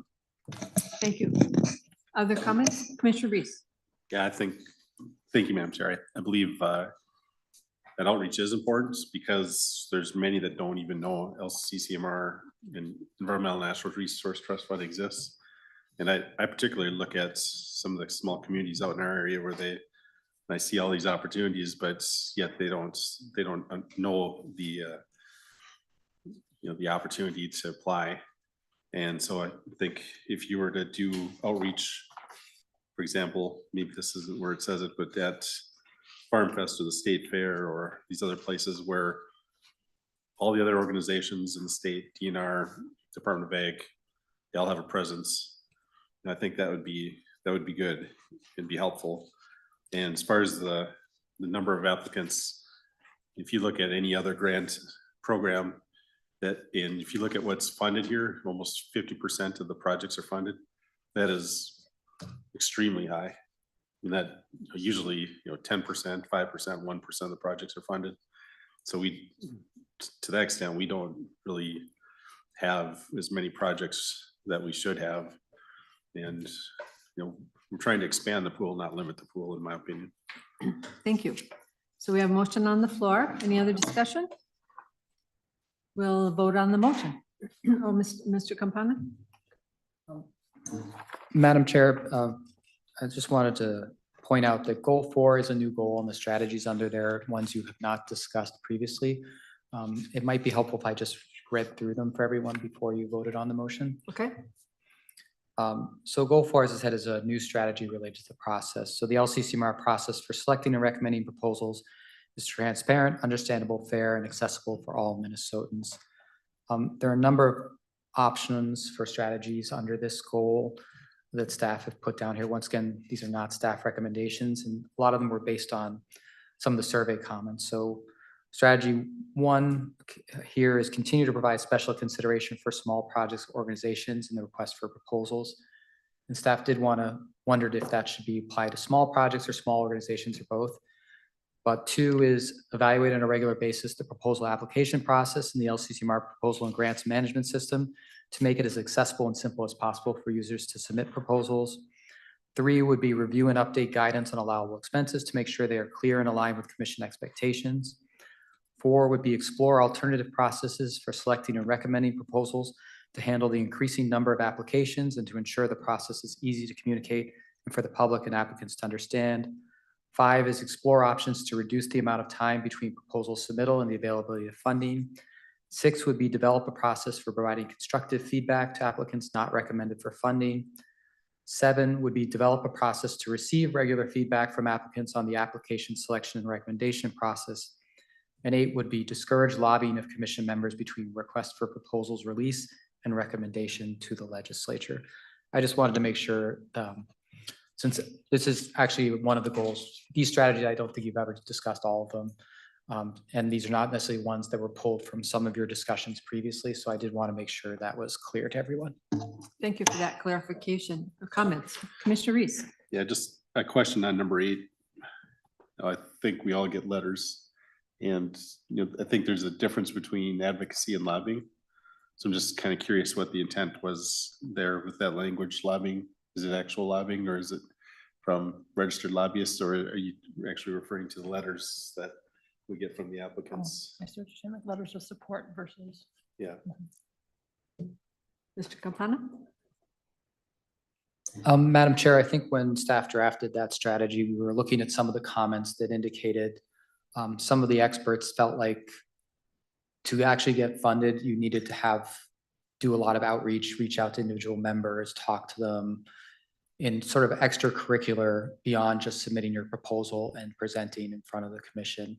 And so I think some of them felt like if you weren't familiar with the process or familiar, politically savvy, it put you at a disadvantage in the process. So I think that's what the strategy was attempting to potentially address if the subcommittee members thought that was a good thing to focus on.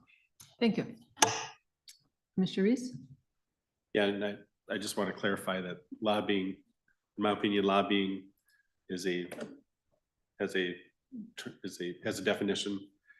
And what you're describing, though, I think is advocacy. So I think, you have to be, in my opinion, you have to be a registered lobbyist to be lobbying. So I just want to maybe staff could take a look at that too, and or maybe we should just drop number 8. I'd be okay with that. Okay, so I'll amend my motion then to exclude number 8. All right, so the motion maker has amended his motion to exclude strategy number 8 from goal 4. Other discussion to the goals and strategies that we have before us. And then just as a reminder, I always think of the LCCMR goals and strategies are really how we operationalize the strategic plan. So we've done a lot of work thinking about the ENRTF fund and how we're going to use that money for the benefit of the state of Minnesota and our natural resources. And then it's the LCCMR actually that carries out that plan. And so this is going to help the LCCMR operationalize the goals and strategies of the ENRTF. So any other discussion on the motion? Seeing none. Oh, Mr. Reese. Sorry, Madam Chair. Yep. I also noticed that there were some additional options. So perhaps we should Look at Mike, those. you want to look, Mhm. explain those a little bit more? Sure. Make sure that those are acceptable to everyone. Mr. Campana, go to goal 5 first. All right, goal 5. So goal 5, once again, is a new goal related to the LCCMR process that's been in front of you. So the LCCMR recommends projects that will provide the most benefit to the environment and natural resources. These first 2 strategies here, they're actually ones culled from your discussions. So require applicants provide data, citations, and or letters of recommendation to support problem statements and proposed solutions in their proposal. And the second one is explore options for periodic, rigorous, independent evaluation of the effectiveness and impact of past ENRTF investments. So those were 2 that were culled from some of the comments you've made during this process. The additional options here, once again, are based on the survey input and some staff discussions. 3 would be develop process for project managers to provide clear and measurable outputs and outcomes to assess project success. Apply evaluation criteria consistently and review which priorities from the strategic plan are contained in the request for proposals every funding cycle. And 5 is evaluate opportunities to increase professional and or expert review in the proposal selection and recommendation process. So I'll stop so you can discuss that goal if you'd like to. So would you like to have those additional options for consideration included in the strategies for goal 5? Commissioner Reese? Madam Chair, thank you. So keep in mind, these proposals are very short. It's already difficult to get the key information into them. And as a commission member, I'm not advocating for them to be longer. I would say, I would recommend that we strike 5 and evaluate opportunities to increase professional expert review of the proposal section. Because I think that's our responsibility as commission members. Okay. So that's an additional change. Yes, I'll amend my motion. Thank you. Any other discussion on goal 5? Seeing none, let's go to goal 6. All right, Madam Chair. So goal 6 was originally a communications and outreach goal. It's been changed to be a more general goal that applies to both the process and communications and outreach. So it would read, LCCMR staff are timely and effective in responding and communicating to applicants, project managers, and LCCMR members. This is where the strategy number 1 was originally under that goal 1. It's been moved here since it seemed to be something to apply to all of these strategies or all these goals. So it reads, hire nonpartisan staff dedicated solely to outreach, engagement, and communications efforts.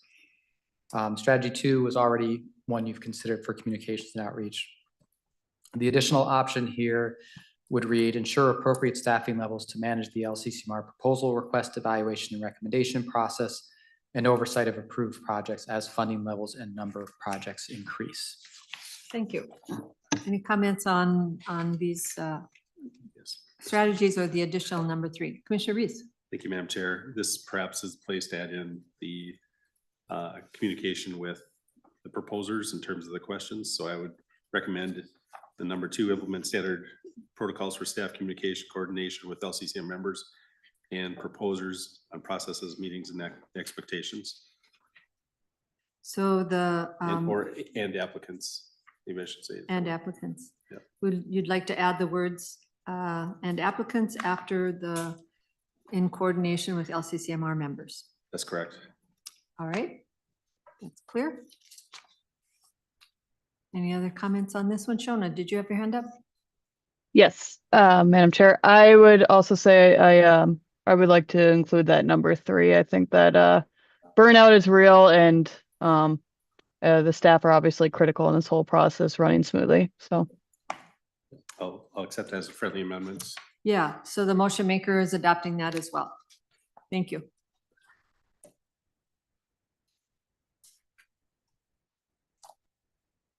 Let's look then at number 7. All right, Madam Chair, goal 7 is essentially one of the communications outreach goals that you've already considered. So strategies 1 through 3 are those sort of communications and outreach strategies, and they read very similarly to the communication and outreach strategies you've already discussed. There are 3 additional options for consideration. Strategy 4 reads, ensure full participation by all project managers in acknowledging the source of funding for their work and their communications efforts and signage. Strategy 5 would be create clear and consistent brand for the LCCMR and ERTF that connects all communications and outreach materials. And goal 6 would be, or strategy 6 would be communicate accomplishments and benefits of ERTF funded projects through existing LCCMR communications channels. Madam Thank Chair, you. I'd like to incorporate. Commissioner Reese. Yes, thank you, Madam Chair. I'd like to incorporate the additional options. into the Okay. motion. All right. Any other discussion? Senator Green. Yeah, there's a question for Ms. Nash. With these goals and strategies, can you just clarify how many people you've hired so far? How many you intend to hire right now? And how many more you're gonna need if these goals go into effect? Chair Albrecht and Senator Green, yes, that's something we've talked about here. So we have hired recently 3 new staff. We're currently at 8. We plan to hire 2 more. We may need to hire 2 additional after that. That was sort of included in the recommendation for funding this year.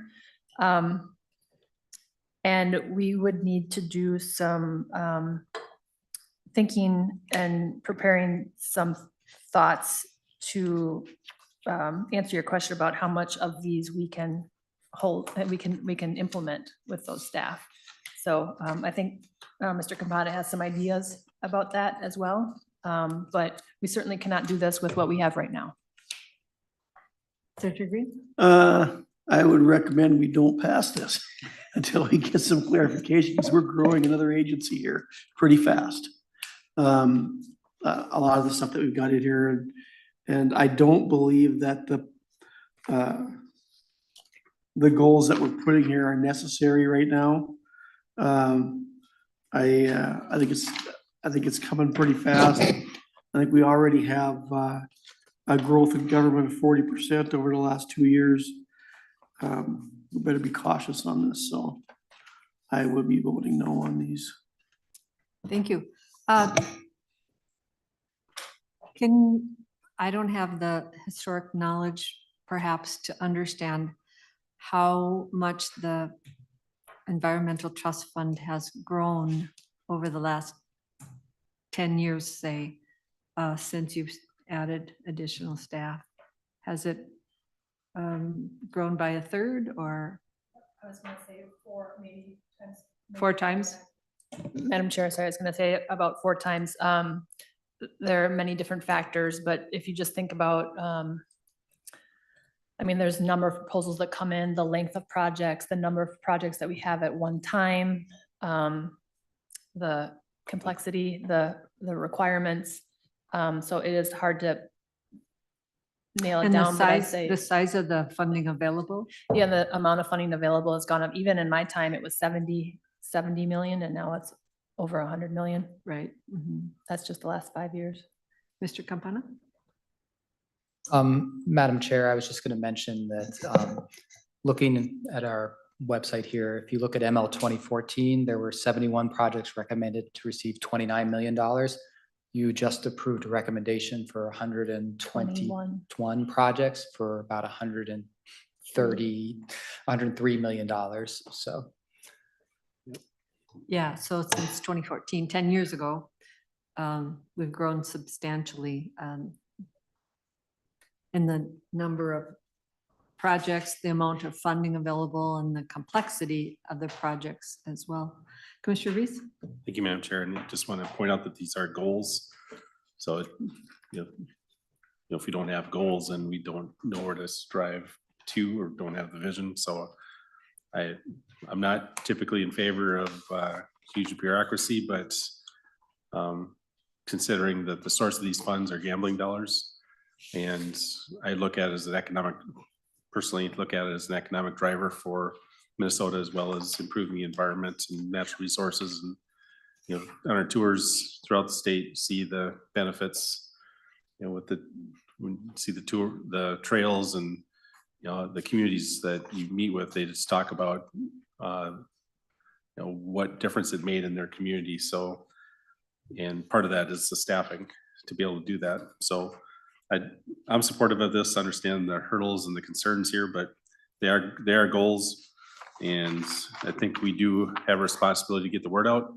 I hear quite often that the DNR and the University of Minnesota are, biggest are taking most advantage of this program. And to some extent, I don't think that's right either. And we need to make sure that the communities across the state and organizations across the state are aware of this. And without communication staff, you're not going to get that word out. Thank you. As a reminder, did the motion start with goal 3 or goal 4? Goal 3. Goal 3 3. to goal 7. So to reiterate the motion, to adopt goals 3 through 7 with these changes on number 4 to take out strategy 8. On number 5 to include additional options 3 and 4. On number 6 to add the language on the second strategy, implement standardized protocols for staff communication and coordination with LCCMR members and applicants on processes, meetings, and expectations, and include option number 3 in that goal. And on number 7, include options 4, 5, and 6. So that is our motion. We'll take the vote. Albright. Yes. Albright, yes. Green. No. Green, no. Hanson, Heinzman, Langseth. Yes. Langseth, yes. Reese, Yes. Reese, yes. 3 yes, 1 no. So that motion prevails and those strategies are adopted for recommendation to the larger commission. Thanks for your work on that. Phew, that was heavy lifting. We'll finish up with this discussion under item number 5 with the next, a discussion, number 5, 2 things, and maybe we'll get through this agenda yet. We're ahead of schedule, so let's put the pedal to the metal. Number 5, Mr. Campana. Yes, Madam Chair. Actually, is it okay if I return to one thing regarding the LCCMR goals and strategies you just Yes. adopted? Yes. Recommendation. I think staff would like to suggest that it might be helpful if we sent out a survey so you could prioritize those goals and strategies, because getting that point of staff capacity would be very helpful for us to know which ones you think are the most important and should be the emphasis of focus to begin with, and which ones are less important and maybe could be pushed off to a later point in the process. In theory, this is a 6-year strategic plan, so we have 6 years to get these done, but we definitely would want to focus on the most important ones first for you. So if you're open to it, we think it might be helpful to send a survey out where you could just sort of rank them all individually and we can compile that. Thank you. Thanks for that reminder. I appreciate that. Okay. With that, we'll move on to item number 5. All right, Madam Chair, so we are all now going to be looking at the document that says 2020 draft 2026 funding priorities. So what this is the strategic planning process directly informs the RFP that's released every year by the LCCMR.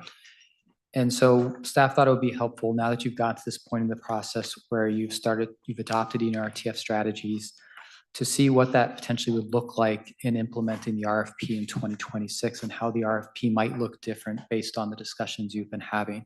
So that's what this document in front of you is the first attempt at, is to sort of orient you to how the RFP might look different. So I'm just going to mention what I've done here, and I was hoping you might be able to start take an initial impression of it, maybe look at some of the highlighted sections.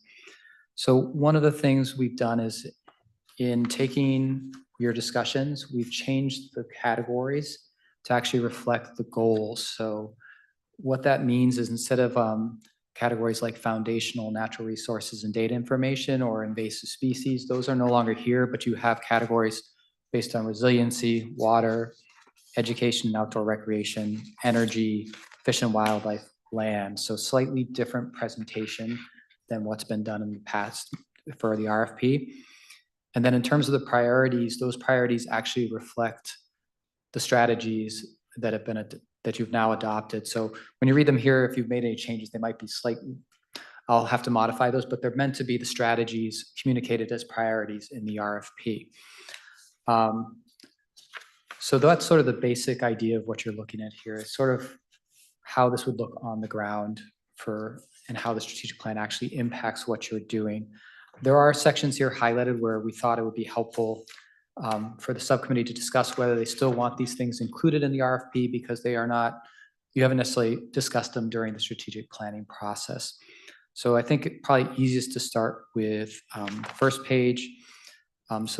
The RFP traditionally starts in the priorities section with just some general language about must be the constitutional aim to address one or more of the priorities. However, it can address priorities not listed. In the last few years, it's also included language that states proposals that address prevention strategies for protecting natural resources that include citizen and community involvement in scientific efforts, or that implement or identify clear strategies for implementing research results are strongly encouraged.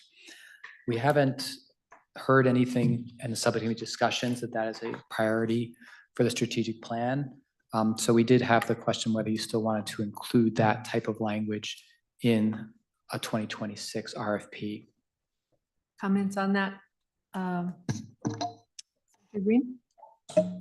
Yeah, thank you. Would this then exclude like the lake associations from getting grants for, say, AIS watch, boat cleaning, things like that? Madam Chair and Senator Green, no, it would not. What has happened here is instead of having a category specifically related to invasive species, now there's a priority for invasive species under the fish and wildlife category. So there is still, if you turn to page 4 or page 5 under fish and wildlife, there is the LCCMR seeks projects proposing to one or more of the following. One of the following would be prevent the introduction, reduce the spread, or develop and demonstrate alternative control techniques for invasive species. So, Madam Chair, This Senator Green. so this is just, what you're saying is you're taking out what's included somewhere else was just redundant language, pretty much, or is it deeper than that? Mr. Campana. Madam Chair, Senator Green, it's not that it's redundant language, it's that based on the strategic planning discussions you've been having, invasive species hasn't risen in your discussion to the same level as water or land or fish and wildlife. So while it's still a priority in the strategic plan, it's at a strategy level, which means it's more at the priority level in the RFP versus a full-scale category in the RFP. Senator Green, were you asking more about the citizen involvement and community Correct. involvement? Yes. So you're asking whether or not this would preclude like lake associations or whatever small. The AIS was just citizen an groups. example, yes. Right, citizen groups from wanting to do, like we have a project, I think this year, where it's an urban tree project where they're recruiting volunteers to do tree inventory and monitor trees and whatnot like that. And so the question is really, would this keep us from focusing on or funding those kind of projects that are more citizen-led? I am sorry, Madam Chair and Senator Green, I did not answer your question. I focused more. No, I think if this language wasn't here, it just would no longer be strongly encouraged, but it certainly would not be precluded or be consideration. Thank you. Do you want to go to the next place where we have some change? Yellow? So Madam Chair, on page 3, under the proposed category of education and outdoor recreation, the 8th priority relates to design and or to develop culturally relevant, accessible, and resilient outdoor recreation facilities.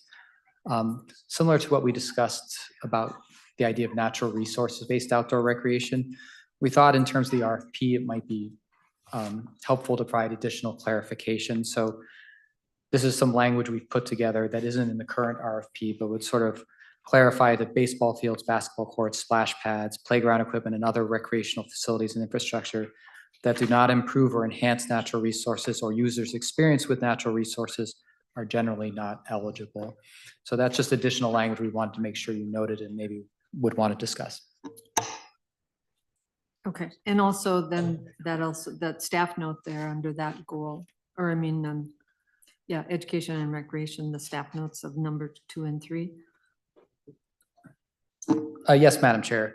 And currently in the RFP, and I know it's been a discussion level of the commission a number of times, the category for education has 2 restrictions on it.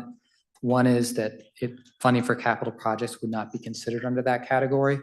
And the second one is that proposals to develop new curriculum will not be considered except to allow new modules with an existing curriculum or updating curriculum to reflect current state or knowledge in art. So we have not included those by default in this sort of draft of what the ML 2026 IRP priorities would want to look like. We did hope, or we wanted you to be aware of that and potentially discuss it and decide if you did want it still included. Okay, thank you. Comments? Commissioner Reese? Madam Chair, I just want to capture this for the overall funding priorities that we did make some minor changes to the goals and strategies. Just want to make sure that the staff notes that the changes that we made will track into the funding priority for new priorities as well. Good Thank point. Yeah, thank you. Should we do the last 3 notes here and then we'll have a little discussion about this on page 4? All right, yes, Madam Chair. So under the category for energy, the RFPs in recent years have included the restriction that funding for capital projects, e.g. buildings or building infrastructure, will not be considered in this category. By default, we have not included it in this proposed language of what the 2026 RFP might look like. But once again, we thought you might want to discuss that and decide whether or not you want it excluded or included. Okay, Did you want to discuss that, or do you want me to move on to the next note? we could have a discussion about, any comments about that right now? I think it's okay with me, and it sounds like we have consensus on that, so go ahead and move on. All right, Madam Chair. So under the fish and wildlife category, the staff note there's two pieces of language that were traditionally have been in the RFP related to invasive species. One of those was a restriction that standard control, removal, and maintenance activities of invasive species will not be considered.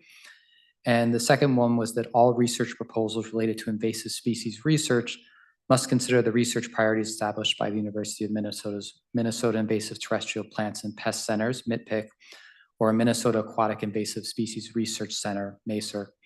And all U of M proposals and others should apply to the centers when applicable. And the centers will keep the LCCMR updated on the status of proposals received. So by default, we did not include that language, but we did want to make sure members were aware of that and had the opportunity to discuss it if they wanted it included.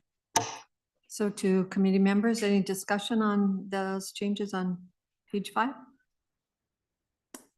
Don't see anyone raising their hand, so we'll move on to the last item there on page 6.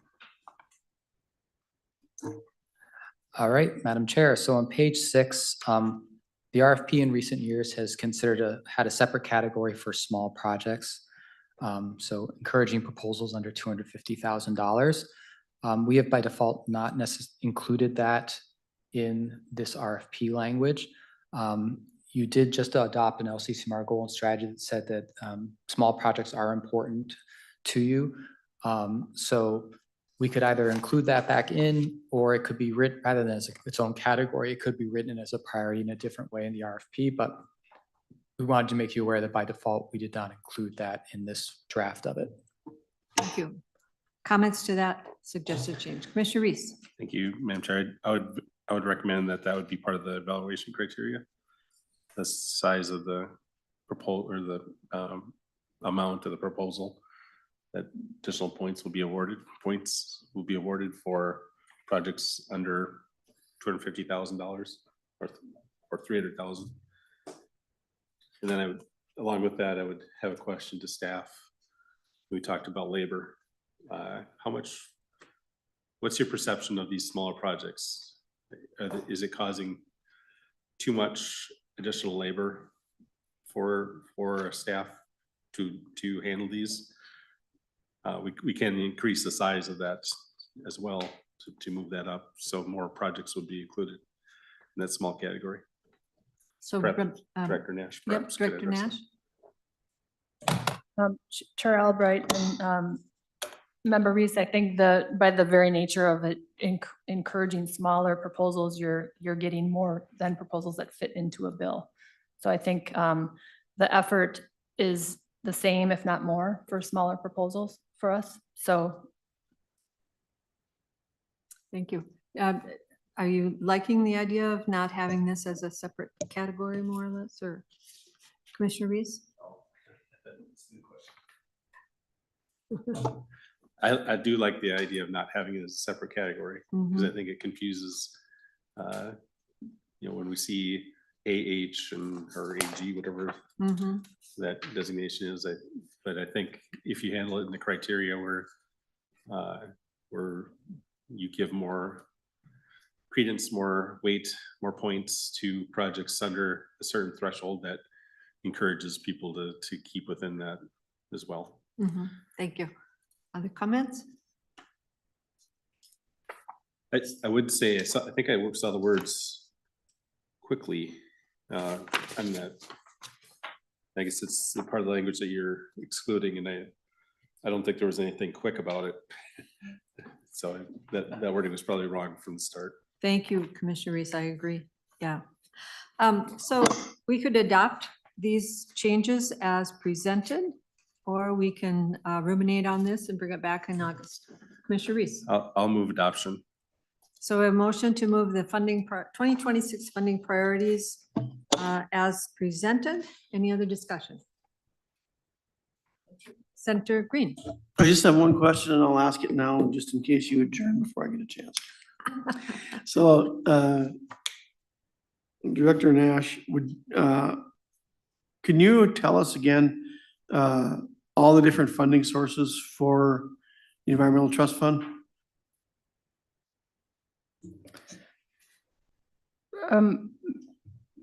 Chair Albrecht and Senator Green, so the Environment and Natural Resources Trust Fund is just one source of funding.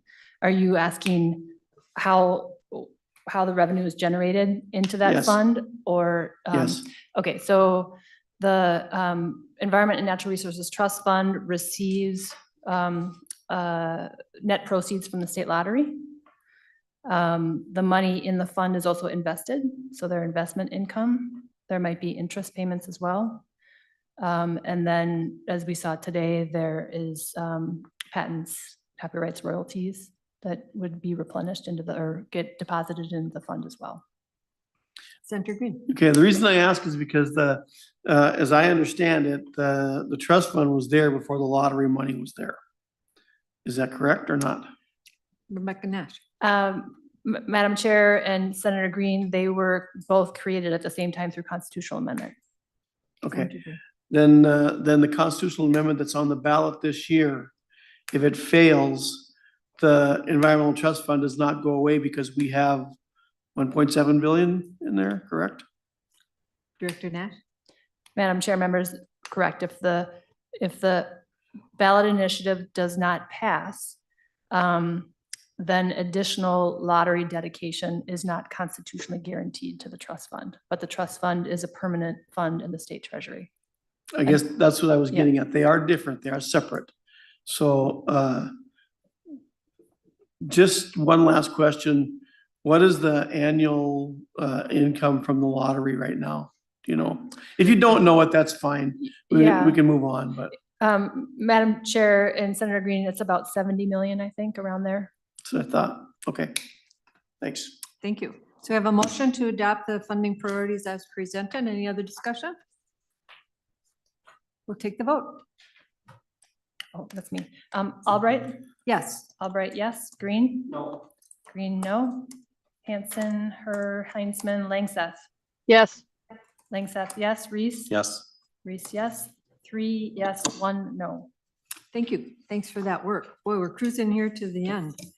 One last thing, measurable outcomes of the strategic plan. And this is just a brainstorming idea, or I mean, a discussion, right, Mr. Campana? Yes, Madam Chair, and I have prepared, it's not in your packet, but I have prepared a presentation, but Okay. it's up to you if you'd like me to do the presentation or just go straight into some brainstorming. How long is the presentation? It is not very long, Okay, and it should let's help do your it. brainstorming. Let's do it. We're here. We're dug in. I think part of the discussion here is to think about when do we know that we've done a good job with using the Environmental Trust Fund, and dream a bit about our legacy for, if we look back in 10 years, can we, what will we be able to say about what has changed for the state of Minnesota, or for the citizens of Minnesota, or for our natural resources? So go ahead, Mr. Campana. All right, thank you, Madam Chair. I'm sharing my screen here.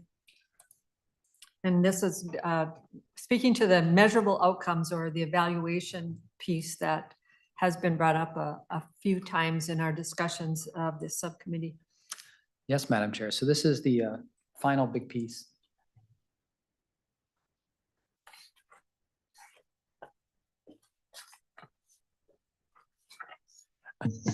Sorry, Madam Chair. Yes, so measurable outcomes. This is actually the final piece of the strategic planning process.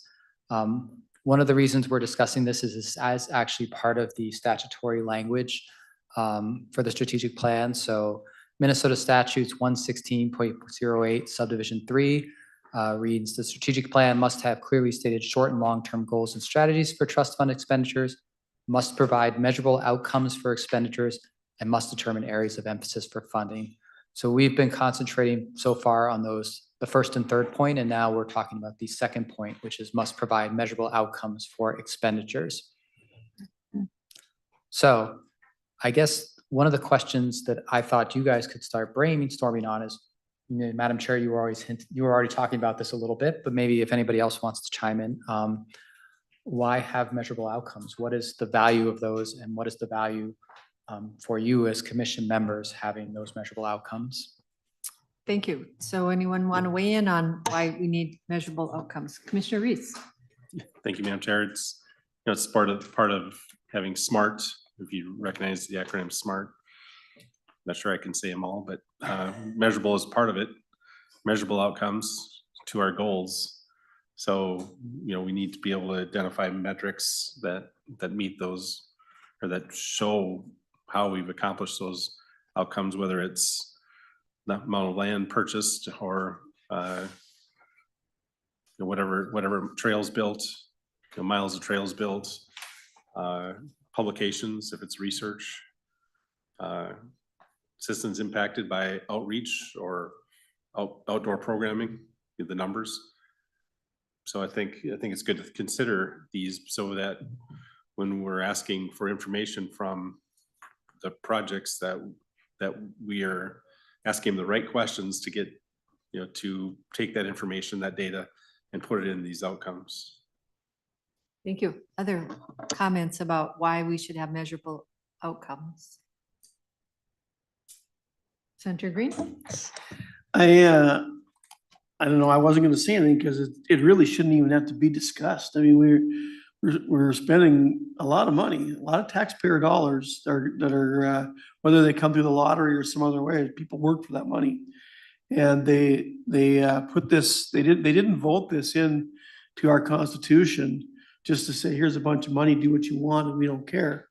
I mean, we have to have measurable outcomes. If there's not a measurable outcome, then we shouldn't even be here. And I don't think that we've seen a lot of those. I've seen more in the last couple of days here, or not days, but months that I've seen in quite a long time. And that's because we started asking questions. And so I think it's important to continue asking those questions and to demand, and also maybe in the future, put that in stronger terms within our strategic plans or our goals, so that we are actually examining the people that come for money to say, you've got money in the past, before you give you any more, we want to know what you did with it, and did you achieve your goal? Mm-hmm. Thank you. Commissioner Langseth? Okay, maybe I'm mishearing this. When I'm hearing measurable outcomes, this is for ourselves, I thought. Like, are we meeting our own Actually, the goals question here? the question is, why should we have measurable outcomes for the LCCMR and the Environmental Trust Fund? Right. Yeah. So I think this is accountability to ourselves. And I think it'd be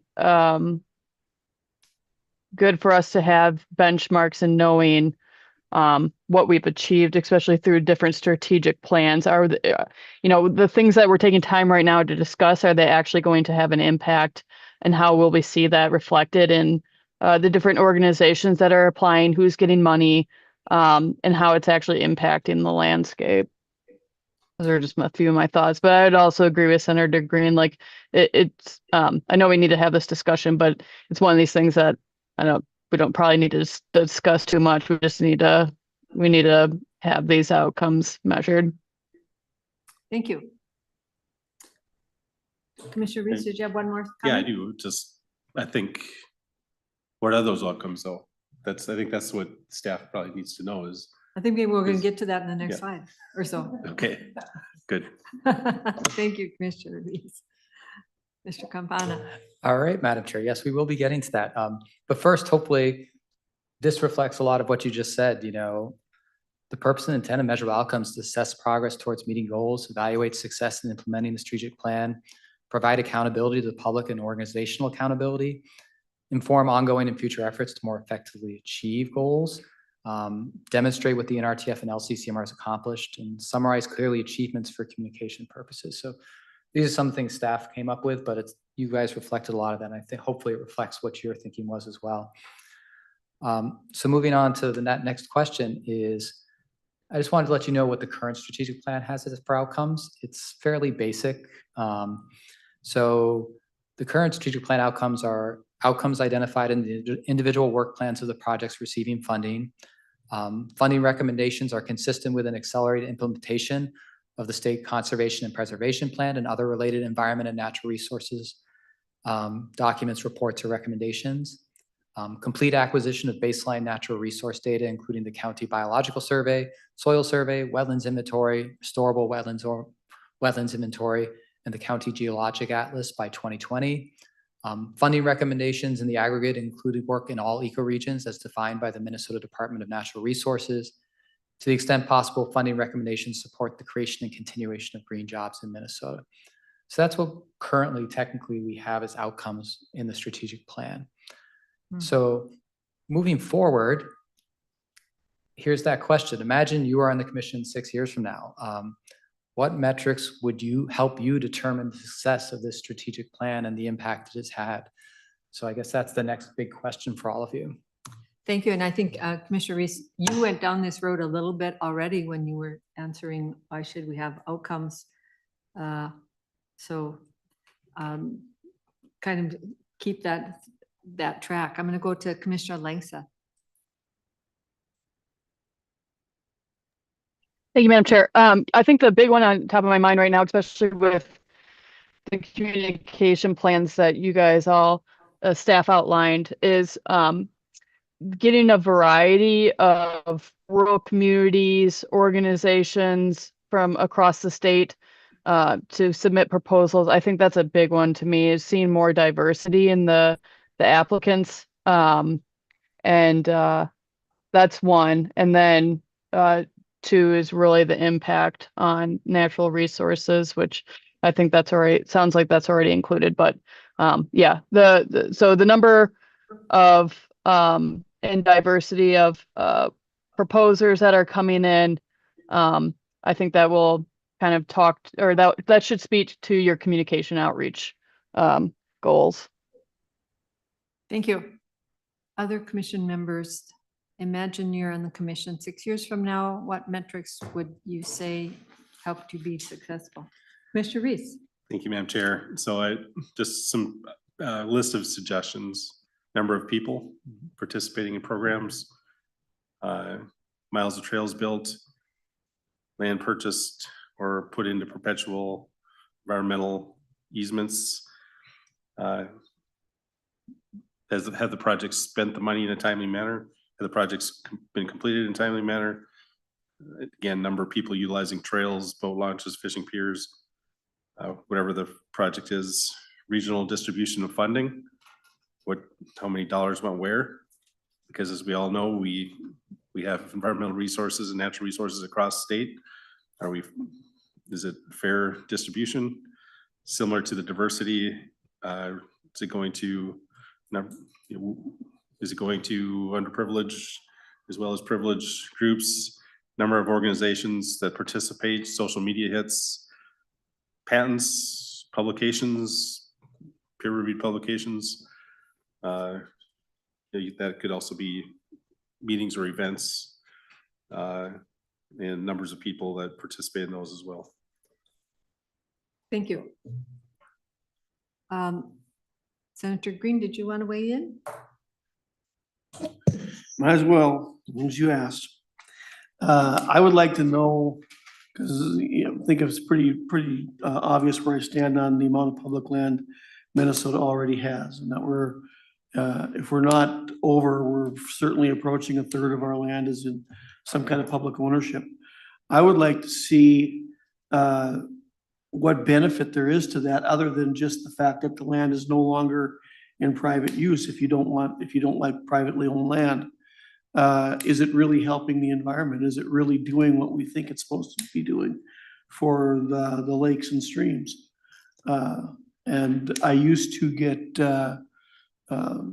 regular updates from the MPCA on my district when I was in the House, on the rivers and streams in the area, and the amount of progress that we saw, even in the farm communities, without the public land was steadily improving. And now after the shutdown, I haven't been able to get back on board with those, but I need to do that. But it has to be just, the goal has to be more than just we acquired land. There has to be something there that says that there was a actual benefit to the environment and to the people of Minnesota by having that land in public ownership. And so more detail, I guess. Thank you. All really good ideas. Sometimes it's hard for us to dream big and brainstorm, but I'll take a stab at a couple of big dreams, and that is that Minnesota has high water quality in all of our ground and surface waters. That we have eradicated aquatic invasive species like zebra mussels and starry stonewort and some of those, that we have maintained our wild rice beds and not had any loss of wild rice, that I think some of the other folks have talked about an increase in the number of people who enjoy the outdoors. I like your idea, Senator Green, that funding from the Environmental Trust Fund has shown that protecting, enhancing, preserving, and expanding our natural resources has not only an environmental benefit, but an economic and mental health benefit. So, I think some of those more broad goals that are somewhat intangible, but could be measured by some of the projects that we do, perhaps. And I think also,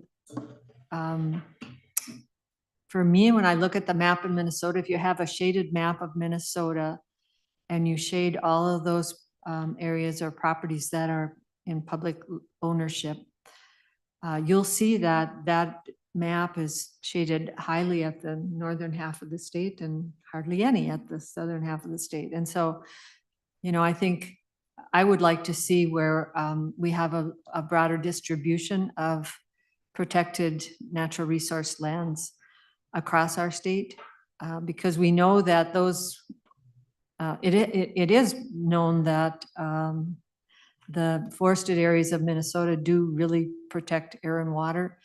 And so using that information to help us understand how natural resource land and natural resource can benefit the state of Minnesota. So maybe it's improved health, improved mental health, improved physical health for our citizens through the projects that Environmental Trust Fund has funded. But like you, I like data-driven decisions. So having that information that helps us understand how a particular project or work that we've done in the past has made a difference through the data, that's also really helpful, I think. So those are just a couple of thoughts. Commissioner Green, Reese. Thank you, Madam Chair. I think we could have 10 additional staff to work on metrics, especially everything that we've discussed so far. But from my experience, just having the kind of an infographics, just to pick out some key ones every year and just report on those, I think would be a good start or good place to pick up again from. I know the Department of Administration, for example, has the state sustainability tracker or some type of tool, and they pick out certain metrics and they tracking it across the state through the various state agencies and facilities. So perhaps staff could take a look at that. Something that you could put on your website, an infographic or a calculator that just shows a running total and report it that way. Participation, whatever it might be. Thank you. I agree. I tend to be somewhat of a visual learner, so I love a dashboard that sort of condenses a lot of spreadsheets into a picture. It is very helpful for me as well. So I like that idea a lot. Any other comments about what metrics would help us determine the success of the strategic plan? Senator Green. One more thought, Commissioner Reese mentions putting on staff, but I don't think that that's necessary. We're allocating money to people to do these projects. The measured outcome should be their responsibility to provide to this commission and to the legislature as part of their funding ask. They've made a proposal. They brought us data, or we hope that they bring us data, or at least a plan that says they're going to be able to improve something. They should be able to prove that they've done that without having to tap even more into the dollars that are here. Thank you. If there are no more comments on this, is that the last slide in your presentation? We'll continue on. Madam Chair, there was just one other slide if you're. Sure. So I think those were a lot of really great ideas. One of the things staff thought is in terms of considerations of which metrics you may want to choose or may not want to choose. Some of the things that need to be considered is the applicability, like is the proposed outcome metric related to the goals and strategies presented in the strategic plan, the feasibility, practicality, is the proposed outcome metric data readily available or can be collected with reasonable effort? And the third one, big one, was correlation. Can the proposed outcome metric be attributed to efforts supported by the NRTF and the LCCMR? So just three things that we thought should just be in the back of your minds when thinking about metrics. Madam Chair, well, maybe what staff are hoping to do is you've generated some ideas here. I know we've also had some ideas. We talked about sending out a survey to rank the LCCMR goals and strategies. If we included in that survey, maybe something where you could select, we presented you with a bunch of options for metrics and outcomes. If you could maybe select the ones you think were the most important or you would want to prioritize, that might help us get closer to what we might put in a dashboard or an infographic or what's most important to collect. So if that sounds like a reasonable option, Madam Chair. Thank you. I like that option. Any other comments about that? I think it's helpful. Kind of multiplies our time when we're not meeting to help us do some homework as well. With that, I don't think we have anything else on our regular agenda. We'll have public testimony here momentarily, but our next meeting will be on August 20th. And thanks a lot for all the great work that you have done. It's been really good job with everyone. And I know that I'm going to ask for public testimony here in a moment, but did you have anything else for us, Mr. Campana? Do you prefer an afternoon, morning?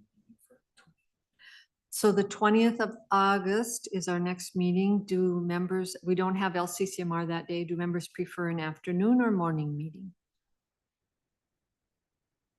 Anyone want to comment? Commissioner I Reese? prefer a Zoom meeting, to be honest with you, Zoom. if we can do Yeah, that. okay, Doesn't really matter after that. I guess I'll say morning. morning, yeah. Anyone else on the way in? Okay, we'll find a time. And so we have some homework. We're going to have a poll and a bit of a survey question sent out to us. Anything else for us, Commissioner Director Nash? No? Okay, so the next item on our agenda, the final item on our agenda is public testimony, and we have someone here who would like to give public testimony. Please keep your comments brief, but you are welcome to come to the table and provide testimony. Please identify yourself for the record and proceed with your testimony. Thank you. Hi, members of the Legislative Citizen Commission on Minnesota Resources. My back is, a camera is to my back so the audience can't see my face, but I do have a captioning here today. Like caption, I do appreciate that. Also, the short notice is going to come up here. Following this last handout, which I didn't find online yet, is still somewhat helpful for some of the audience out there. I unofficially represent the twice exceptional Senate file this year, 2023. 3299, and then the people with print disabilities and the House Senate file 52222. Specifically, what I've spoke about before, about the American Disability Act and the people that participate in this trust fund and with this legacy stuff. Unless you bake that into the cake for one of your criteria points, moving out 6 years, let's say, as you expressed earlier. Mr. Garland spoke 2 months ago about codifying, or should I say, standardizing web content accessibility guidelines and 508. It will be phased in for the next 2 years. There's a lot of participants that need to know this, and if they're going to come up to this table and use this voluntary tax, which is lotto dollars, which frankly, if you don't survey those people, do they even know that they're volunteering a tax of about 6.5 cents per dollar to this, and make awareness as it relates to the state agency, the lotto agency. Effective communication is real relevant to this, and removing barriers, and American Disability Act is to provide a level playing field for the majority of people in this country. And frankly, it's all relevant to moving forward on accessibility. And also, again, if these projects would have a checkbox, how they provide the necessary automatic accommodations baked into the plans. You don't have a criteria for rating that. I think you might be missing that. Consider applying that in the future. The other suggestion I'm going to make now is I appreciate, it says who's on the subcommittee here on your main flyer. However, your image page does not express who are on the subcommittee for today, this afternoon meeting. I've sent the concern, obviously, with one-year documents. We'll let the LCC manage that. Just to make the public aware, once again, on October 1st, this year, the legislature wants to be accessible, digitally accessible, meaning we're accessible and screen reader friendly and Braille. And again, when using third-party vendors and moving ahead and using state dollars, and if it's good for the goose, it can be good for the gander. If these people want to come to the table, can they at least provide some information how they're moving and make them aware about how they're going to acquire this content in a more effective way like the legislature? That's my feedback to this group, and I'm not here to make motions. I'm just here to bring the suggestions forward as I have done in the past since 2017 when you took public testifying. I appreciate this time to speak, and thank you again for this opportunity to talk. Thank you, Mr. Hill, for your comment. With that, we are adjourned.